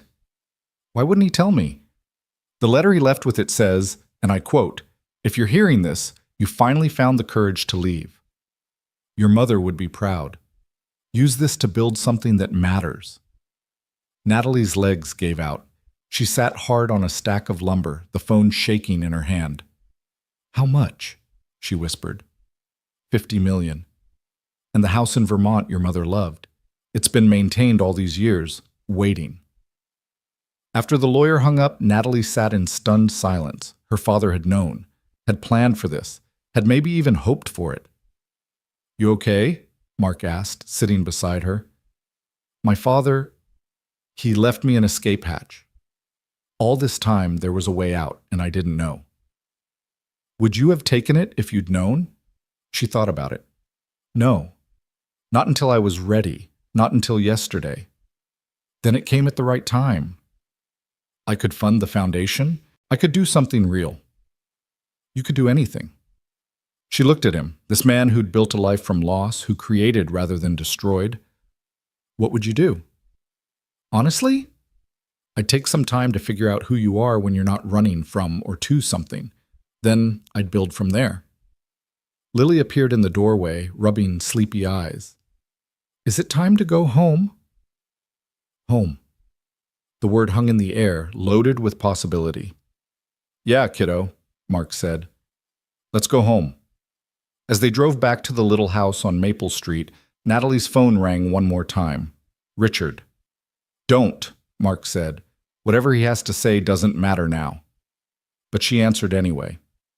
"Richard, you think you've won?"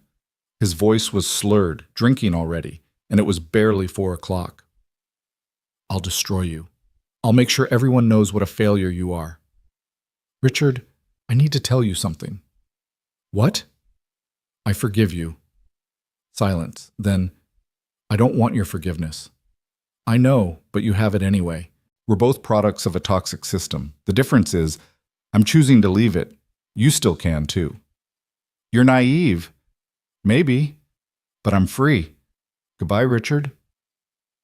She hung up and turned off her phone for good. That evening, while Mark cooked dinner and Lily set the table with great ceremony, Natalie stood in the backyard, looking at the small garden Mark had planted. Tomatoes, herbs, flowers mixing with vegetables in cheerful chaos. "It's not much," Mark said, joining her, "but it feeds us." "It's perfect." He stood beside her, close enough that she could feel his warmth. "Natalie, I need to say something." "Okay. You don't owe us anything. Not gratitude, not staying, nothing. You're free to go whenever you want, wherever you want." "What if I don't want to go?" "Then you stay. As long as you need." What if it's not about need? What if it's about want? He turned to look at her, really look at her. In the dying light, his eyes were the color of forests, deep and alive. Then that's different, he said softly. Mark, I'm complicated. Damaged. I've done things. So have I. Different things, but things. We all have. The question is, what do we do next? Before she could answer, Lily burst through the door. Dinner's ready. I made a centerpiece. She grabbed their hands, pulling them inside. It's flowers from the garden. Daddy says presentation matters even for regular dinner. The centerpiece was a mason jar filled with dandelions and one spectacular rose from the bush by the fence. It was perfect in its imperfection, beautiful in its simplicity. They ate spaghetti that Lily insisted on twirling dramatically, getting sauce everywhere. They talked about school plays and construction projects and whether dinosaurs had feelings. Normal things, small things, the things life was actually made of.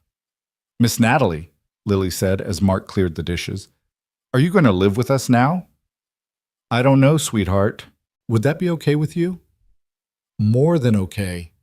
Daddy needs someone besides me to take care of him. It's a lot of work for just one kid. Mark laughed from the kitchen. I take care of myself just fine.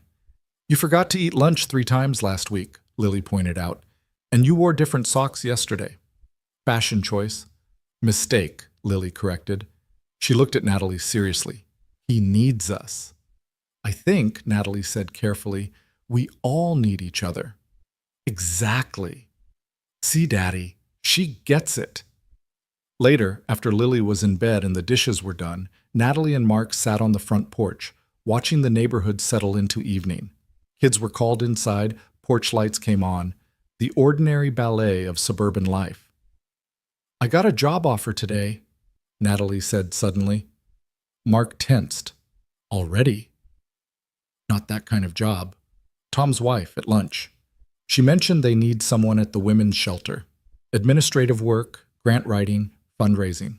Nothing like what I'm used to, but maybe exactly what you need. Maybe. The pay would be irrelevant. I found out today my father left me enough to live on. More than enough. So you'd be doing it because you want to? Novel concept, right? They sat in comfortable silence, watching fireflies begin their evening dance. Somewhere Richard was probably plotting his revenge. The board was likely in chaos. The financial news would be brutal tomorrow, but here, now, none of that mattered. I should tell you something, Mark said quietly, about my time in Afghanistan. You don't have to. I want to. You trusted me with your story. He took a breath. I was Special Forces. Led a unit that did things I can't talk about, things that still wake me up sometimes. Lost men, good men. Came home with medals I keep in a box in the attic because looking at them makes me remember faces of kids who didn't make it home. Mark, I'm telling you because you said you've done things. So have I. Different things, but things that changed me, marked me. Sarah knew. She saw it all and loved me anyway. Helped me find my way back to being someone I could look at in the mirror. She sounds amazing. She was. But she was also human, flawed. She had a temper that could strip paint and a shopping addiction that nearly bankrupted us twice. She wasn't perfect, neither am I, neither are you. That's the point. Natalie turned to look at him. What is the point? That we're all just doing our best with what we've got. You were trying to honor your father, run a company, be what everyone expected. Now you're trying something different. Both are valid. Both are you. I don't know who I am anymore. Good. Means you get to choose. That's terrifying. Yeah, he smiled slightly, but it's also freedom. A car drove by slowly and Natalie recognized one of Richard's lawyers in the passenger seat. They were watching the house. They know where I am, she said. Let them. This is my property. They can watch all they want. They'll make your life difficult. My life's already difficult. This just makes it interesting. You're not scared? I've been shot at by Taliban fighters. Corporate lawyers don't really compare. Despite everything, Natalie laughed. When you put it that way. Besides, Mark said, standing and offering her his hand, I've got backup. Backup? Lily. She'll talk them to death about unicorns and whether fish have feelings. They won't stand a chance. As they went inside, Natalie caught sight of herself in the hall mirror. Bruised face, borrowed clothes, no makeup, hair a mess. She looked nothing like the CEO who'd commanded boardrooms and controlled billions. She looked like herself. "You're staring," Mark observed. "I haven't seen myself in years," she said. "Just the image, the projection, the role. And now? Now I see someone who might actually survive this." "You'll do more than survive," Mark said with quiet certainty. "You'll thrive. Just not in the way you expected." That night, lying in the narrow bed in the spare room, Natalie listened to the sounds of the house. Mark checking locks, the furnace humming, Lily talking to Mr. Elephant about tomorrow's adventures. Ordinary sounds. Home sounds. Her phone, charged but still off, sat on the nightstand like a portal to another world. Tomorrow she'd have to turn it on, deal with the lawyers, the media, the complete dissolution of her former life. But not tonight. Tonight she was just a woman in a borrowed bed in a stranger's house that felt more like home than anywhere she'd lived in years. Tonight she was learning to breathe without the weight of an empire on her chest. Tonight she was free. A soft knock interrupted her thoughts. "Come in," she called. Lily poked her head in. "Can't sleep again." "Daddy's snoring." "He doesn't snore." "Okay, he's not snoring, but I still can't sleep." She climbed into bed without invitation, Mr. Elephant in tow. "Are you sad?" "A little." "About the mean man?" "About a lot of things." "Daddy says it's okay to be sad about a lot of things at once. It means you're processing. That's what he called it when I was sad about Mommy and happy about ice cream at the same time." "Your daddy's very wise." "He reads a lot of books about feelings. He thinks I don't know, but I see them hidden behind the regular books."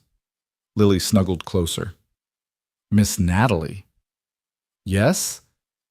"I heard Daddy talking to Mommy's picture tonight. He does that sometimes. He told her about you." Natalie's heart clenched. "What did he say?" "That you needed help, and he was trying to be the kind of person she'd want him to be. Someone who helps." Lily yawned. "But I think he likes you too. The special kind of like." "Lily, it's okay if he does. Mommy would want him to have someone to make him laugh again. He used to laugh more. He seems happy. He's good at seeming, but you make him really." Before Natalie could respond, Lily was asleep, her small body radiating warmth and trust. Natalie lay awake, processing, as Lily had said. In 48 hours, her entire world had shifted. She'd lost an empire and found a family, lost her identity and found herself. It should feel like disaster. Instead, it felt like coming home. The morning arrived with a commotion that jolted everyone awake. Car doors slamming, voices raised in authority, the unmistakable sound of expensive shoes on the wooden porch. Natalie sat up, her heart racing, Lily still curled beside her like a small, trusting cat. "Police! Open up!" Mark's footsteps thundered down the stairs. Through the window, Natalie could see 2 police cars and Richard's town car. Her stomach dropped. He'd actually done it. He'd called the police. "What's happening?" Lily asked, rubbing her eyes. "Stay here, sweetheart," Natalie said, but Lily was already following her downstairs. Mark had opened the door to 2 officers and Richard, who stood behind them with a triumphant smile. "Officers," Mark said calmly, "what can I help you with?" "We've received a report of kidnapping and elder abuse," the older officer said, looking uncomfortable. Ms. Natalie Cross is allegedly being held here against her will." "That's ridiculous," Natalie said, stepping into view. "I'm here voluntarily." Richard pushed forward. "She's clearly been coerced. Look at her face. She's been beaten. This man assaulted her and is holding her captive. She's not in her right mind." The younger officer studied Natalie's bruised face with concern. "Ma'am, do you need medical attention? Are you safe?"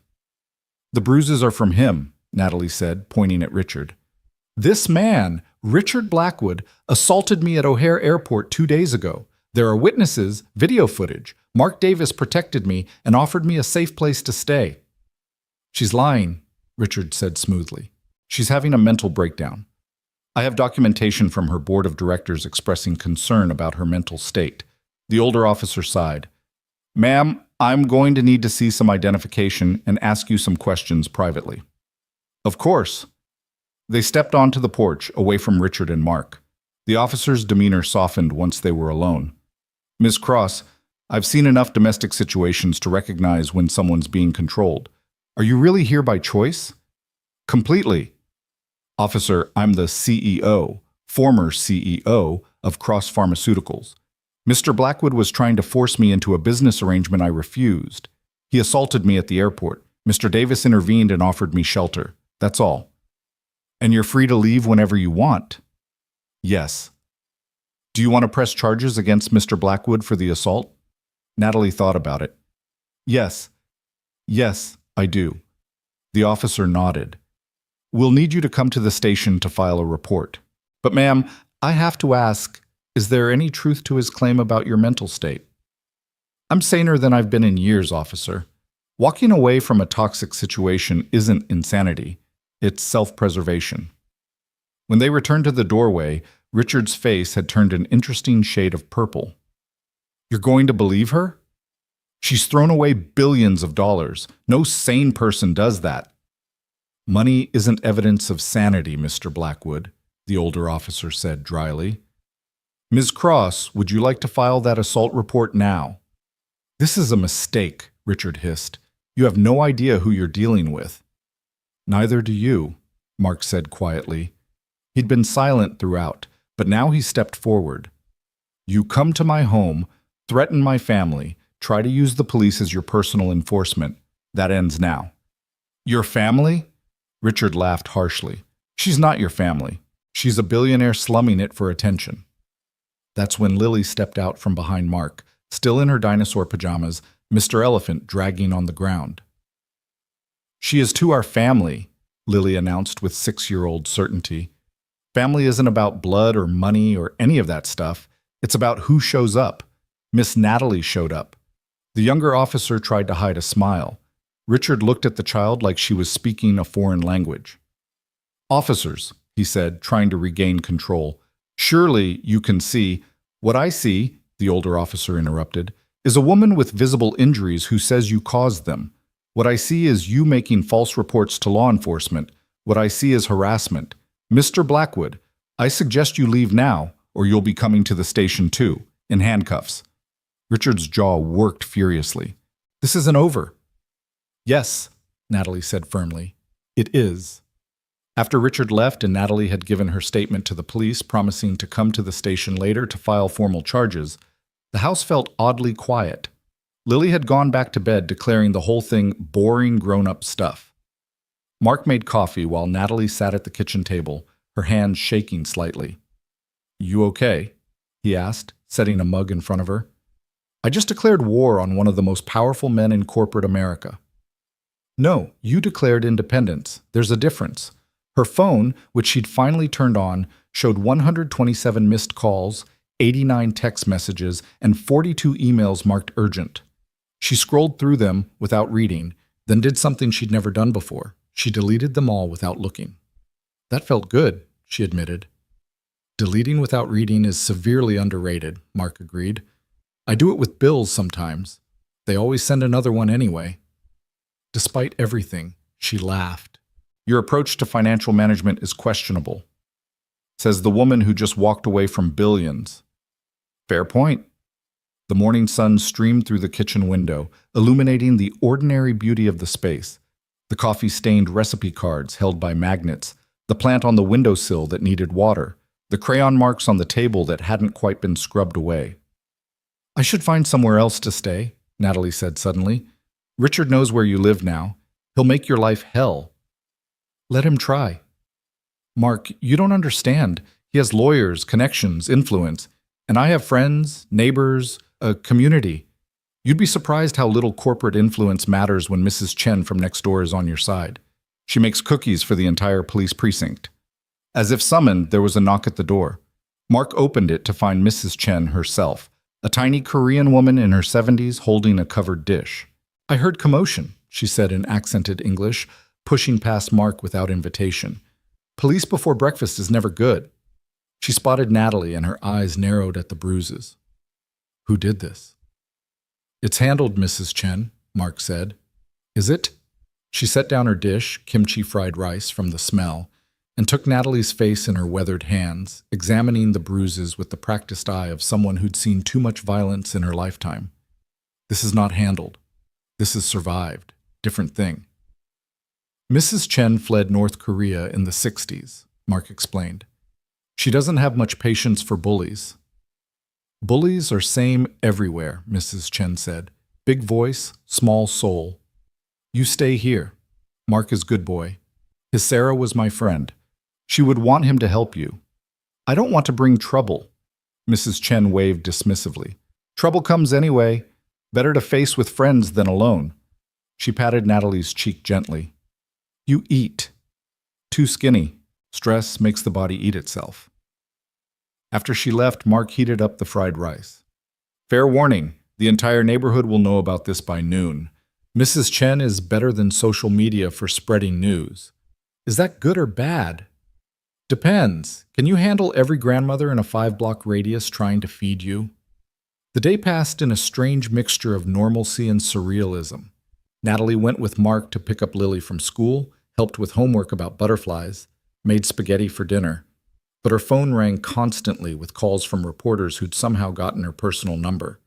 The assault charges had leaked, and the media was having a field day with the story of the billionaire CEO who'd disappeared. Daddy, there's people with cameras outside, Lily announced, peering through the living room curtains. Mark looked out and cursed under his breath.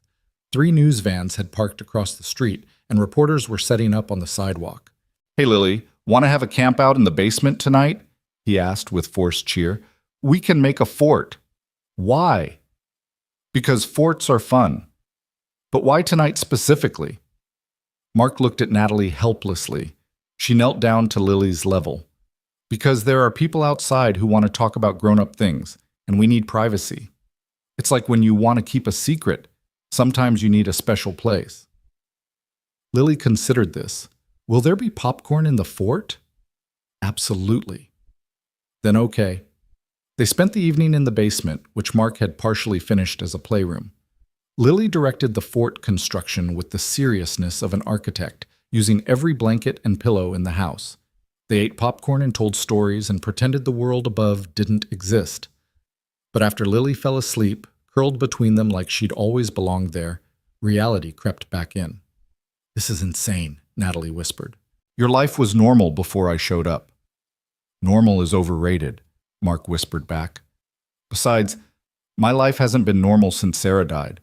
It's been managed, controlled, safe. Maybe too safe. What do you mean? He was quiet for so long she thought he wouldn't answer. Then, after Sarah died, I shut down everything except what Lily needed. No risks, no changes, no chances for anything to hurt us again. But that's not living. That's just existing. And now? Now my house is surrounded by reporters. There's a billionaire in my blanket fort, and my daughter is happier than she's been in months because she has someone new to take care of. He turned to look at her in the dim light. Sometimes chaos is what we need to remember we're alive. This is more than chaos. This is... Her phone buzzed with a text from Nathan. Turn on Channel 7, now. Mark found a small TV in the corner, keeping the volume low. Richard's face filled the screen, standing outside Cross Pharmaceuticals' headquarters, looking every inch the concerned executive. Deeply worried about Miss Cross's mental state, he was saying. She suffered a complete breakdown, abandoned her responsibilities, and is currently being manipulated by unknown parties. The board has no choice but to remove her as CEO for the good of the company and our shareholders. That bastard, Natalie breathed, but the reporter wasn't buying it. Mr. Blackwood, what do you say to allegations that you physically assaulted Ms. Cross at O'Hare Airport? We've obtained security footage that appears to show Richard's composure cracked. That's taken completely out of context. The screen cut to grainy but clear footage of Richard striking Natalie, her falling to her knees, Mark stepping in. The anchor's voice narrated, Chicago police confirm that assault charges have been filed against Richard Blackwood, interim CEO of Cross Pharmaceuticals. Meanwhile, questions arise about the hostile takeover of the company and allegations of forced marriage arrangements with foreign investors. Mark turned off the TV. Well, that's something. He'll spin it. He always does. Maybe. But the truth has a way of outlasting spin. Natalie's phone rang. Her personal lawyer. Ms. Cross, I'm sorry to call so late, but you need to know the board held an emergency vote. You've been officially removed as CEO. I expected that. But here's the interesting part. 3 board members voted against it and have since resigned in protest. They're willing to testify that Richard has been planning this coup for months, long before your father's death. Natalie sat up straighter. What? There's more. We've been contacted by someone from the Sakamoto Corporation. They're claiming Richard misrepresented the marriage arrangement, that they were told you were fully consenting. They're pulling out of all negotiations and considering legal action against him for fraud. After she hung up, Natalie relayed the information to Mark. Sounds like Richard's empire is the one crumbling, he observed. It doesn't matter. The damage is done. The company will probably collapse, jobs will be lost. Hey, Mark touched her shoulder gently. You can't save everyone. You said that yourself. I know, but no buts. You made a choice to save yourself. That's not selfish. That's necessary. Lily stirred between them, mumbling something about butterflies. They both fell silent, watching her sleep. She's incredible, Natalie whispered. She's been through more than any kid should have to. But she chose joy anyway. Every day she chooses it. How? I don't know. Grace, maybe. Or just the wisdom of being 6 and knowing that tomorrow always comes with new possibilities. The basement was warm and close, filled with the sound of Lily's breathing and the distant murmur of reporters outside. Natalie found herself studying Mark's profile in the dim light, the strong jaw, the lines around his eyes that spoke of both laughter and pain, the careful way he adjusted the blanket around his daughter. What?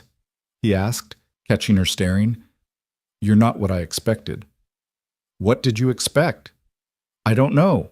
My father always said there were wolves and sheep in the world, predators and prey. You're neither. What am I then? A shepherd, maybe. Someone who protects without consuming. That's poetic for a CEO. Former CEO, current blanket fort resident. He smiled, and something in her chest fluttered, a feeling she'd thought her father had trained out of her long ago. Mark, she started, then stopped. What could she say? That in 3 days he'd shown her more kindness than she'd experienced in years? That his daughter had taught her more about resilience than any business school? That this basement fort felt more real than any boardroom? I know, he said quietly. It's too fast, too strange, too everything. But Natalie, life doesn't wait for perfect timing. Sarah taught me that. We had 2 years when we should have had 50. But those 2 years were worth everything because we didn't waste them waiting for someday. What are you saying? I'm saying that when you're ready, if you're ever ready, we'll be here. Not because you're rich or powerful or any of that, but because Lily already considers you family and she's never wrong about people. And you?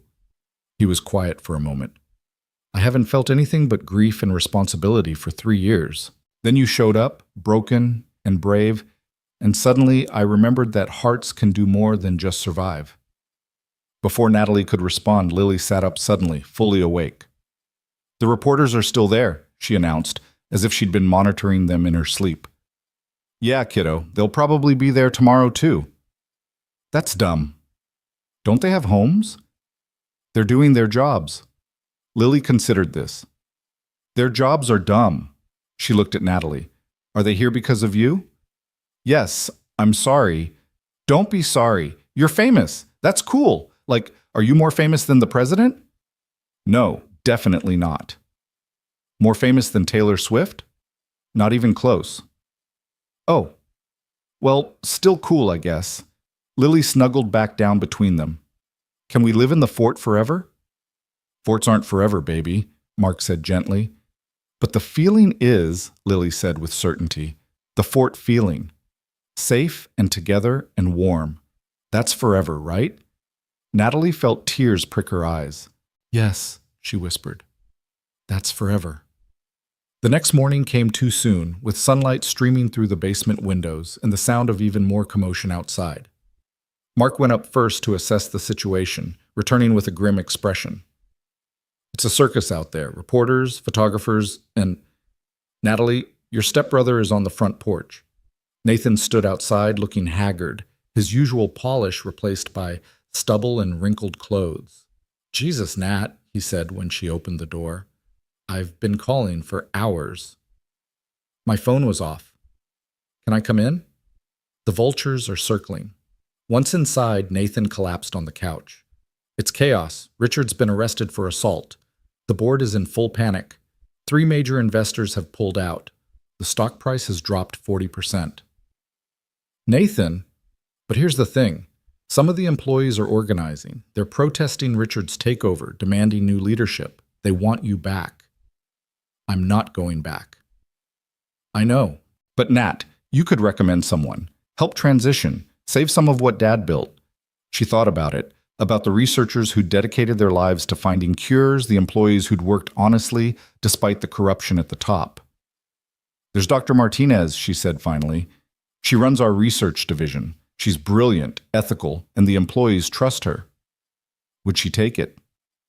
If the board gave her real power to reform things? Maybe. Nathan nodded, already pulling out his phone. I'll make some calls. I still have influence with some board members. While Nathan worked his phone in the kitchen, Natalie found Lily in the living room, carefully drawing at her little table, deliberately ignoring the chaos outside. What are you drawing? Our family, Lily said, showing her the picture. There were 4 figures, Lily, Mark, Natalie, and a figure surrounded by clouds. That's Mommy, watching from heaven. I think she's happy. Why? Because Daddy's smiling again. See? She pointed to the figure of Mark in her drawing, his mouth a pronounced upward curve. He hasn't smiled like that in forever. Mark appeared in the doorway, and Lily immediately showed him the picture.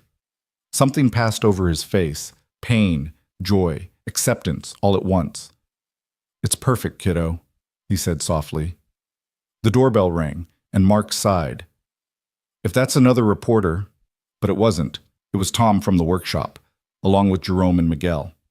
Behind them stood Mrs. Chen and what looked like half the neighborhood. Heard you were having a reporter problem, Tom said with a grin. Thought you might need some backup. What are you, Community meeting, Mrs. Chen announced, on your front lawn about neighborhood beautification project. Very important, very loud. Reporters hate competition. Within minutes, the neighbors had set up tables and chairs on Mark's lawn, effectively creating a barrier between the house and the media. Someone brought a speaker and played music. Kids ran around playing tag. Mrs. Chen directed everything like a general, occasionally glaring at reporters who got too close. Your neighbors are amazing, Natalie said to Mark, watching from the window. They're protective. This is a real neighborhood, where people know each other. We've all been through stuff. We help. Nathan joined them at the window. This is surreal. A bunch of regular people just pushed back the media. Regular people can do extraordinary things when they work together, Mark said. Your corporate world could learn from that. Nathan looked at him with new interest. You're not what I expected. Seems to be the consensus. You were military? Yeah. Special forces, from what Nat told me. Mark just nodded.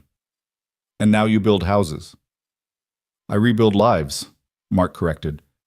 The houses are just the structure. Nathan studied him for a long moment. You love my sister. It wasn't a question, but Mark answered anyway. I've known her for 3 days. That's not an answer. Yeah, Mark said quietly, glancing at Natalie. I think I do.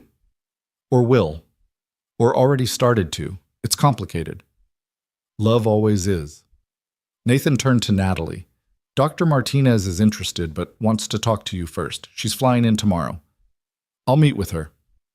And Nat? Richard's lawyer called me. He wants to make a deal. Drop the charges and he'll sign over Mom's foundation to you, free and clear. No deals, Natalie said firmly. He assaulted me. He terrorized Mark and Lily. He faces consequences. That's my sister, Nathan said with something like pride. The day wore on with the strange carnival atmosphere continuing outside. Around dinner time, Tom fired up Mark's grill and started making burgers for everyone. The reporters, realizing they weren't getting through the human wall, began to pack up one by one. As evening fell, Natalie found herself in the backyard with Mark, watching Lily play with the other neighborhood kids. It was startlingly normal, startlingly perfect. "I haven't felt this peaceful since I was a child," she admitted. "Peace isn't a place," Mark said. "It's a choice. You choose it every day, sometimes every minute." "Is that what you did after Sarah?" "Eventually. First, I chose survival, then function, then, slowly, peace. And now." "Now?" He looked at her, his green eyes warm in the fading light. "Now I'm choosing more." "Mark, I know it's fast. I know it's crazy. But Natalie, I've learned that life is short and unpredictable, and the only real mistake is not trying." "I don't know how to do this," she admitted. "I know how to negotiate billion-dollar deals, how to destroy competitors, how to build empires. But this, family, love, I'm completely lost." "Good. Being lost means you get to find yourself." Lily ran over, grass stains on her dinosaur t-shirt, face flushed with joy. "Miss Natalie, Mrs. Rodriguez says you're staying forever. Is that true?" Natalie looked at Mark, then at Lily, then at this backyard in this ordinary neighborhood where she'd found something extraordinary. "I'm staying for now," she said carefully. "Is that okay?" "More than okay." Lily hugged her fiercely. "Now is all we get anyway. Daddy says yesterday is gone and tomorrow isn't promised, so now is the only thing that's real." "Your daddy's very wise." "The wisest, except about vegetables. He thinks they're food." As Lily ran back to play, Mark moved closer to Natalie, not quite touching but near enough that she could feel his warmth. "For now is enough," he said softly. "We can figure out the rest as we go." "What if Richard comes back? What if the media doesn't give up? What if everything works out?" Mark countered. "What if you build something better than what you lost? What if this is exactly where you're supposed to be?" "You really believe that?" "I believe that Sarah got sick for a reason I'll never understand, but that it led me to become who I am. I believe Lily lost her mother but gained a strength most people never find. And I believe you didn't accidentally end up at that gate in O'Hare. Sometimes the universe conspires to put people where they need to be. That's very philosophical for a construction worker. I read a lot during Lily's piano lessons. Philosophy, poetry, whatever's in the waiting room. Nathan appeared in the back door. "Nat? Dr. Martinez wants to video call. She has questions about the company structure." "Go," Mark said. "Save what can be saved. Build what needs building." As Natalie walked inside, she heard Lily call out, "Daddy, push me on the swing." She turned to watch Mark walk to his daughter, his strong hands gentle as he helped her onto the swing. This was wealth, she thought. This was power. This was everything her father had never understood. The call with Dr. Martinez went better than expected. The woman was brilliant, passionate about the actual mission of developing life-saving drugs, and had ideas for restructuring that would prioritize research over profit. "But I need to know," Dr. Martinez said through the screen. "Why are you really walking away?" "The Natalie Cross I knew would never give up power." "The Natalie Cross you knew was dying," Natalie replied honestly. "Slowly, maybe, but dying all the same. I chose to live instead." "And you're really okay with me taking over? No interference, no back-channel manipulation?" "I'm really okay. In fact, I'm better than okay. I'm free." After the call, Natalie found Nathan still in the kitchen, working through emails on his laptop. "She'll be good," he said without looking up. "Better than either of us would have been. Dad would hate this. Dad would hate a lot of things about where we've ended up." Nathan closed his laptop and looked at her. "But Mom wouldn't. You know what I remembered yesterday? Her reading to us in that window seat in the Vermont house before she got sick. She'd do voices for all the characters. I remember. That house has been sitting empty for 20 years, Nat. Maybe it's time someone lived in it again. Maybe." Nathan stood to leave, then paused. "The construction guy, Mark. He's good for you. We barely know each other.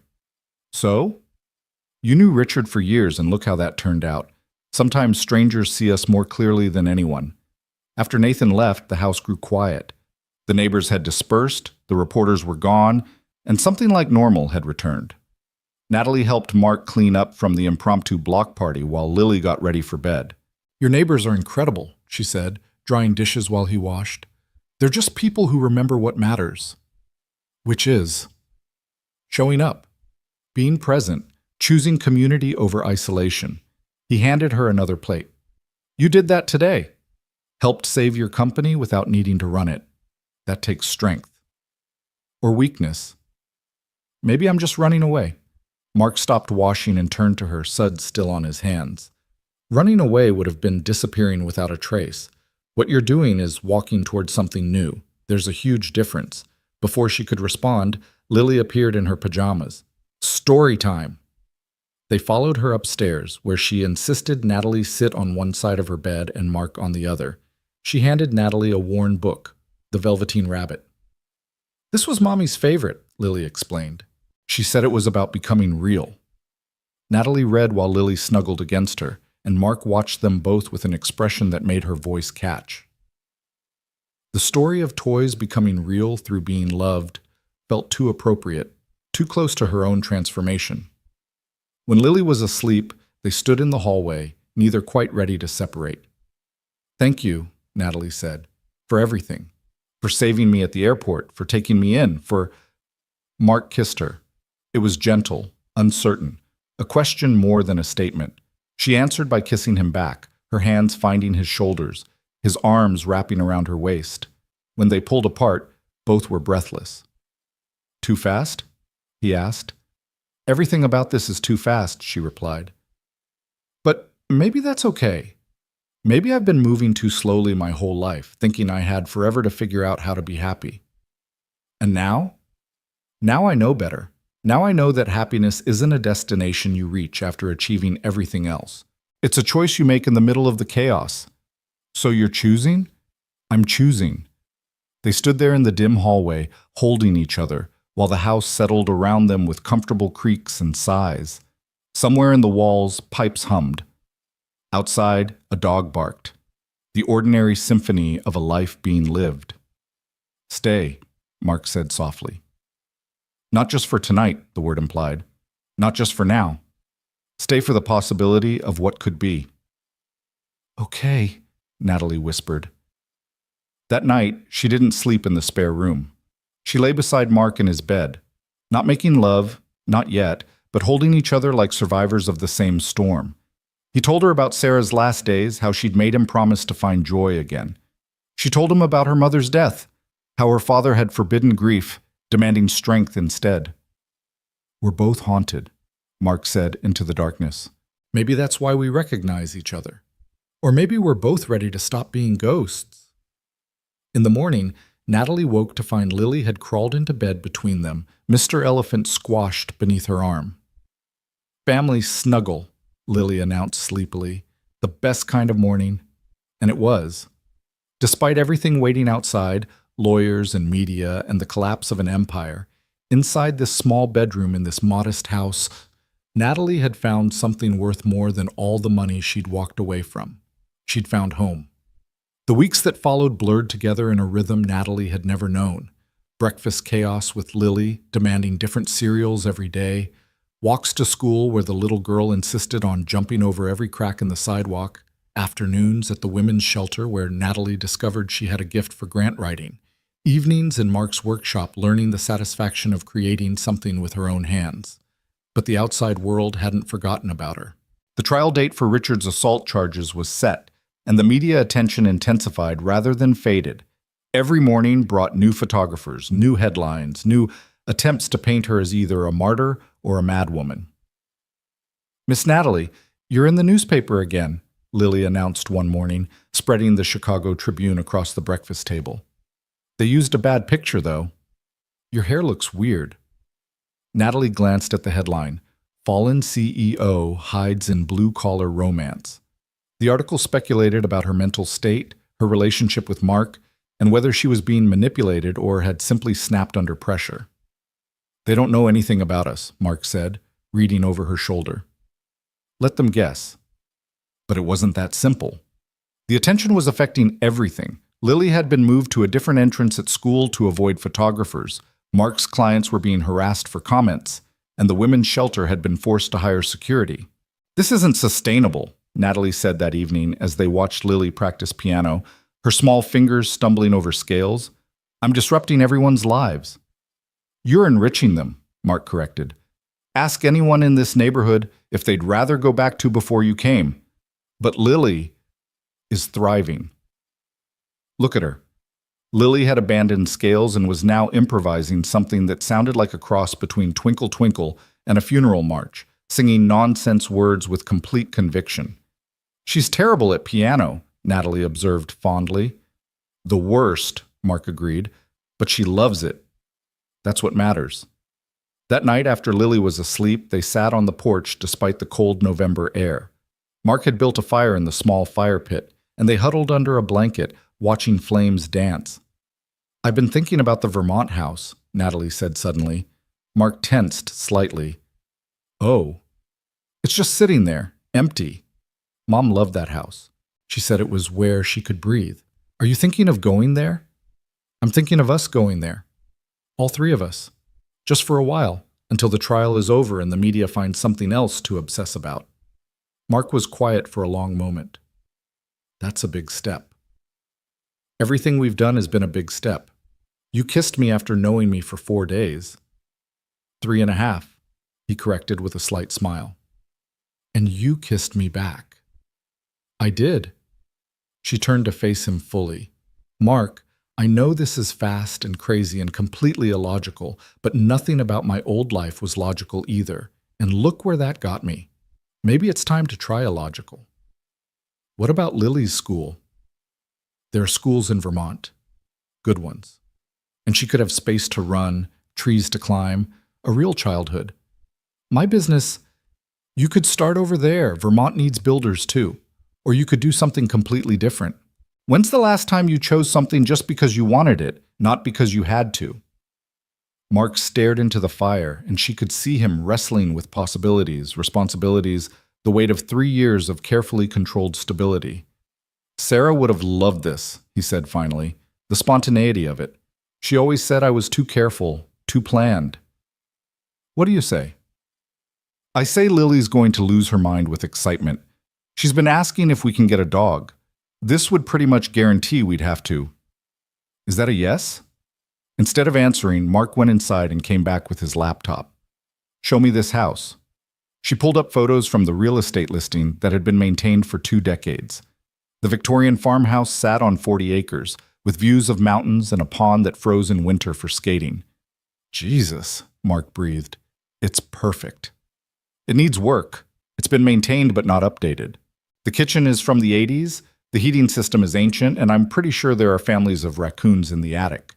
So it's a project, a massive project. I like projects. He closed the laptop and looked at her. But Natalie, if we do this, when we do this, it can't be about running away. It has to be about running toward. Toward what? A life. A real one.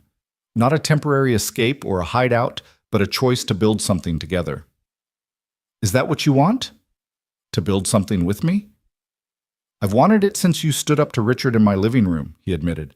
Maybe even since the airport. You were so broken and so strong at the same time. I thought, this is someone who understands that life can shatter you, and you can still choose to keep going. I'm in love with you, Natalie said suddenly, the words surprising her as much as him.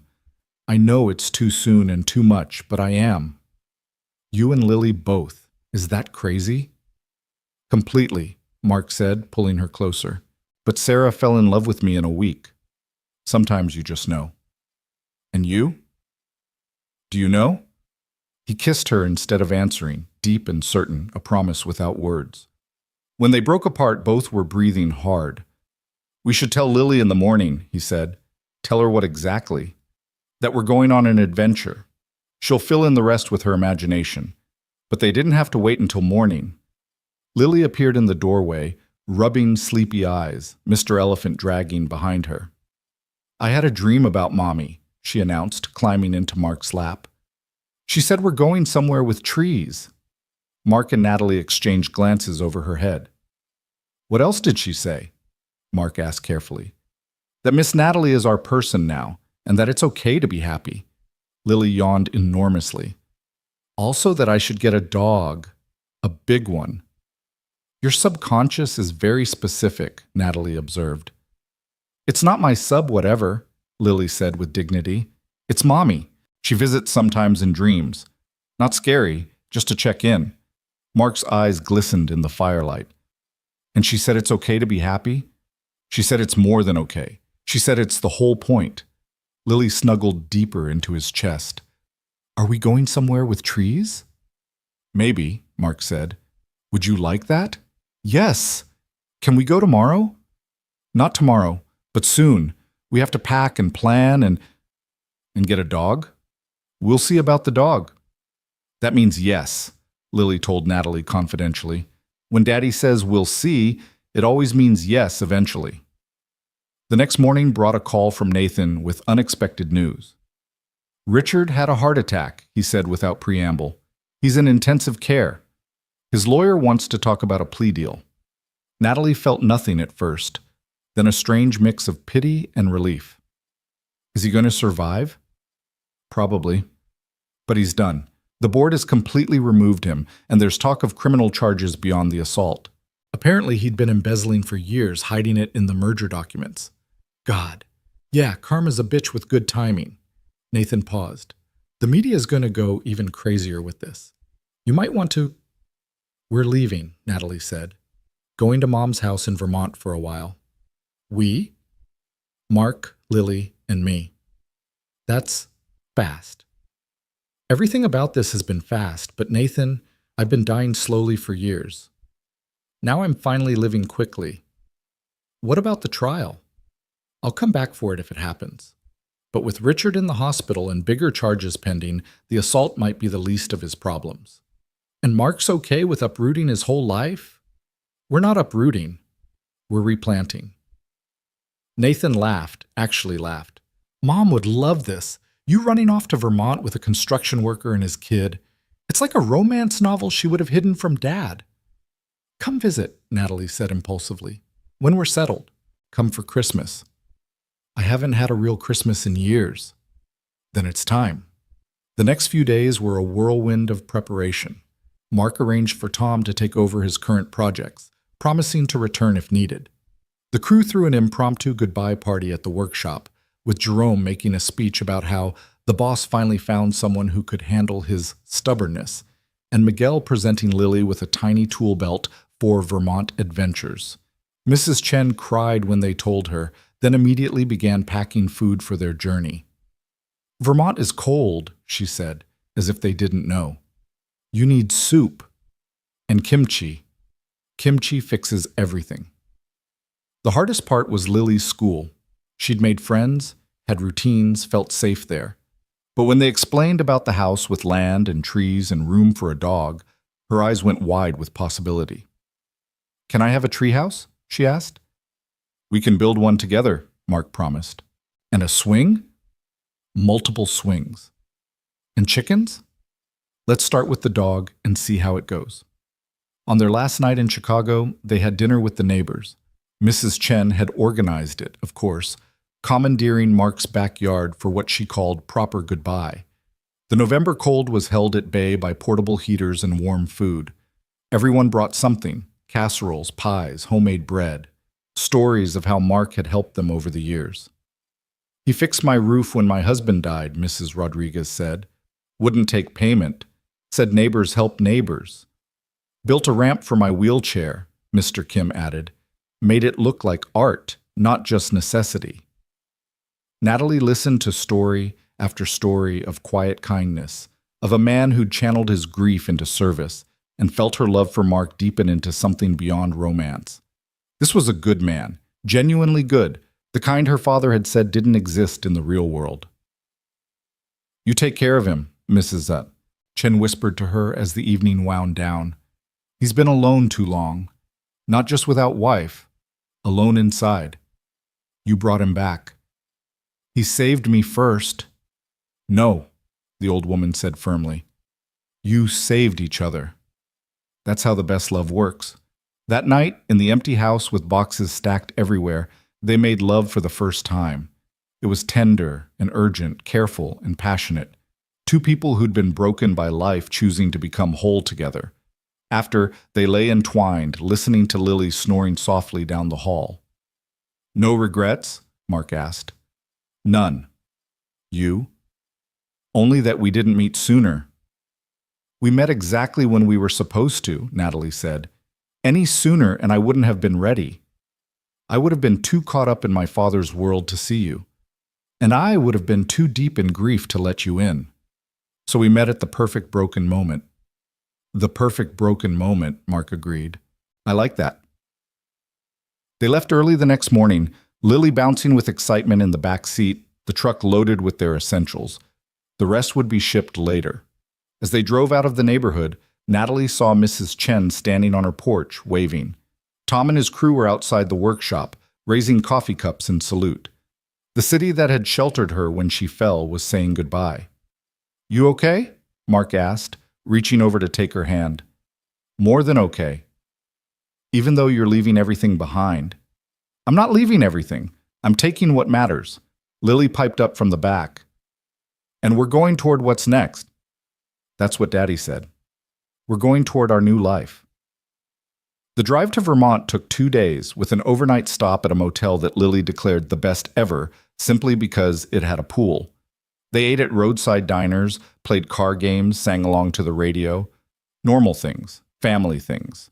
As they crossed into Vermont, the landscape changed. Mountains rising, trees thickening, the sky somehow seeming bigger. Lily pressed her face to the window, trying to see everything at once.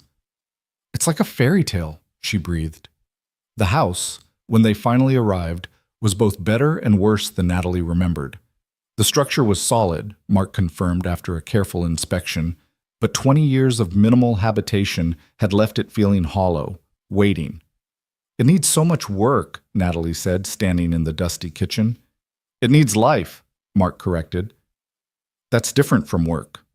Lily had already raced through every room, claiming the one with a window seat as hers. It's perfect, she shouted from upstairs. I can see forever. They spent the first night camping in the living room, sleeping bags on the floor, the fireplace crackling with their first fire. Lily fell asleep between them, mumbling about tree houses and dogs and chickens. What have we done? Natalie whispered, looking around at the cobwebs and outdated wallpaper. Something brave, Mark replied. Something real. The next morning brought unexpected visitors. A pickup truck rumbled up the long driveway, and an elderly couple emerged. The Wheelers, they introduced themselves, the nearest neighbors from 2 miles down the road. We knew your mother, Mrs. Wheeler said to Natalie. Lovely woman. We've been keeping an eye on the place, making sure the pipes don't freeze, that sort of thing. Thank you, Natalie said, touched by these strangers' kindness. Town's been waiting for someone to live here again, Mr. Wheeler added, eyeing Mark with approval. You folks planning to stay? Mark and Natalie exchanged glances. We're planning to try, Mark said. Good enough, Mr. Wheeler said. You need anything? You call. That's how it works here. Also, there's a town meeting Tuesday nights. Not required, but recommended if you want to know what's what. After they left, leaving a casserole and fresh eggs, Lily danced around the kitchen. We have neighbors, and they brought food. This place is magic. Over the following weeks, the house began its transformation. Mark worked methodically, fixing the urgent things first: heating, plumbing, electrical issues that could cause problems. Natalie painted while Lily helped by providing constant commentary and occasional artwork for the walls. The town embraced them cautiously at first, then warmly as they showed they weren't just rich city people playing at country life. Mark joined the volunteer fire department. Natalie began helping with the town's grant applications, her corporate experience suddenly useful in a different way. Lily charmed everyone at the local school, immediately becoming best friends with a girl named Emma, who also believed in fairy houses and talking animals. We did it, Natalie said one evening, standing in their newly functional kitchen while Mark cooked and Lily did homework at the table. We actually did it. Did what? Mark asked, stirring something that smelled like heaven. Created a life. a real one. We're still creating it, he pointed out, every day. A knock at the door interrupted them. Natalie opened it to find Nathan standing there, looking uncertain and holding an expensive bottle of wine. "You actually came," she said, hugging him. "You actually invited me." He looked around, taking in the comfortable chaos, the warmth, the life. "This is different from what I expected." "Uncle Nathan!" Lily shrieked, though she'd only met him twice. "Come see my room." "I have a reading nook now. Daddy built it." As Nathan was dragged upstairs, Mark moved beside Natalie. "Uncle Nathan?" she decided. "Apparently we're all family now." "All of us?" "Every messy, complicated, beautiful bit of us." That night, with Nathan sleeping in the guest room and Lily finally convinced to go to bed despite the excitement, Natalie stood at the window watching snow begin to fall. Their first Vermont snow. Mark wrapped his arms around her from behind. "Regrets now?" "None. Ever. Even though you're living in a work-in-progress house in the middle of nowhere with a construction worker and his daughter." She turned in his arms. "I'm living in a home we're building together with the man I love and the daughter I already think of as mine. That's not nowhere. That's everything." "Marry me," Mark said suddenly. "What?" "I know it's too soon. I know we should wait, but Natalie, I've learned that life doesn't wait. Sarah taught me that. You taught me that again. So marry me, not today, not tomorrow, but soon, when you're ready, if you ever are." "I'm ready now," she said, surprising herself. "I've been ready since you stood up to Richard in your living room, since Lily offered me unicorn Band-Aids, since you chose to help a stranger when everyone else just watched." "Is that a yes?" "That's an absolutely yes." They were married 3 weeks later, on the winter solstice, in their own backyard with the mountains as witness. Nathan walked Natalie down the makeshift aisle, while Lily threw flower petals with wild abandon. Mrs. Chen had driven all the way from Chicago, declaring that she wouldn't miss it for anything. Tom, Jerome, and Miguel came too, turning it into a reunion of sorts. Dr. Martinez attended, reporting that the company was stabilizing under her leadership, focusing on actual pharmaceutical development rather than profit margins. "You did the right thing walking away," she told Natalie. "It freed all of us to do better." The ceremony was simple, the reception casual, food prepared by neighbors, music from someone's iPhone speaker, dancing in the barn they'd spent a week cleaning out for the occasion. Lily performed a piano piece that bore no resemblance to any known melody, but was played with such joy that everyone applauded thunderously. "I want to make a toast," Nathan said, raising his glass. "To my sister, who had the courage to fall apart so she could rebuild. To Mark, who caught her when she fell. To Lily, who reminds us all that joy is a choice. And to Sarah, who I never met, but who clearly raised these two to be ready for each other." There wasn't a dry eye in the barn. Later, as the party continued, Natalie found herself outside in the snow with Lily, who was trying to catch snowflakes on her tongue. "Are you my mom now?" Lily asked suddenly. Natalie's heart clenched. "I'm your Natalie. Is that okay?" "More than okay. I think I can have a mommy in heaven and a Natalie on earth.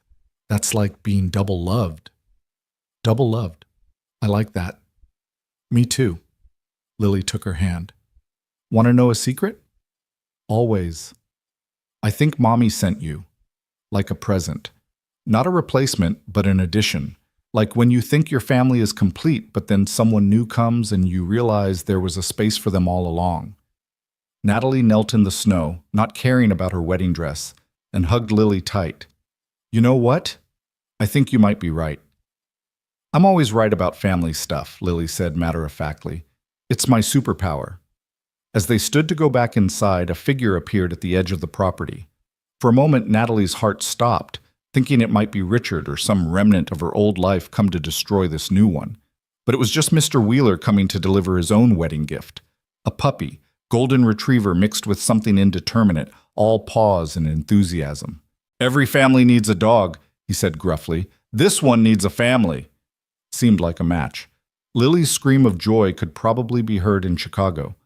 "What should we name him?" Mark asked, laughing as the puppy immediately tried to eat his shoelaces. Hope, Natalie said without hesitation. We should name him Hope. Hope the dog, Lily giggled. That's silly. The best things usually are, Mark said, catching Natalie's eye. As the evening wound down and guests began to leave, Natalie stood in her mother's house, now their house, and marveled at the journey. 6 weeks ago, she'd been a CEO with billions at her command and emptiness in her heart. Now she was a wife, a mother figure, a community member, a woman with paint under her fingernails and love in every corner of her life. Thank you, she whispered to whatever force had orchestrated this. Fate, chance, Sarah's spirit, her mother's, or just the beautiful chaos of life itself. For what? Mark asked, coming up beside her. For catching me when I fell. Thank you for being brave enough to fall.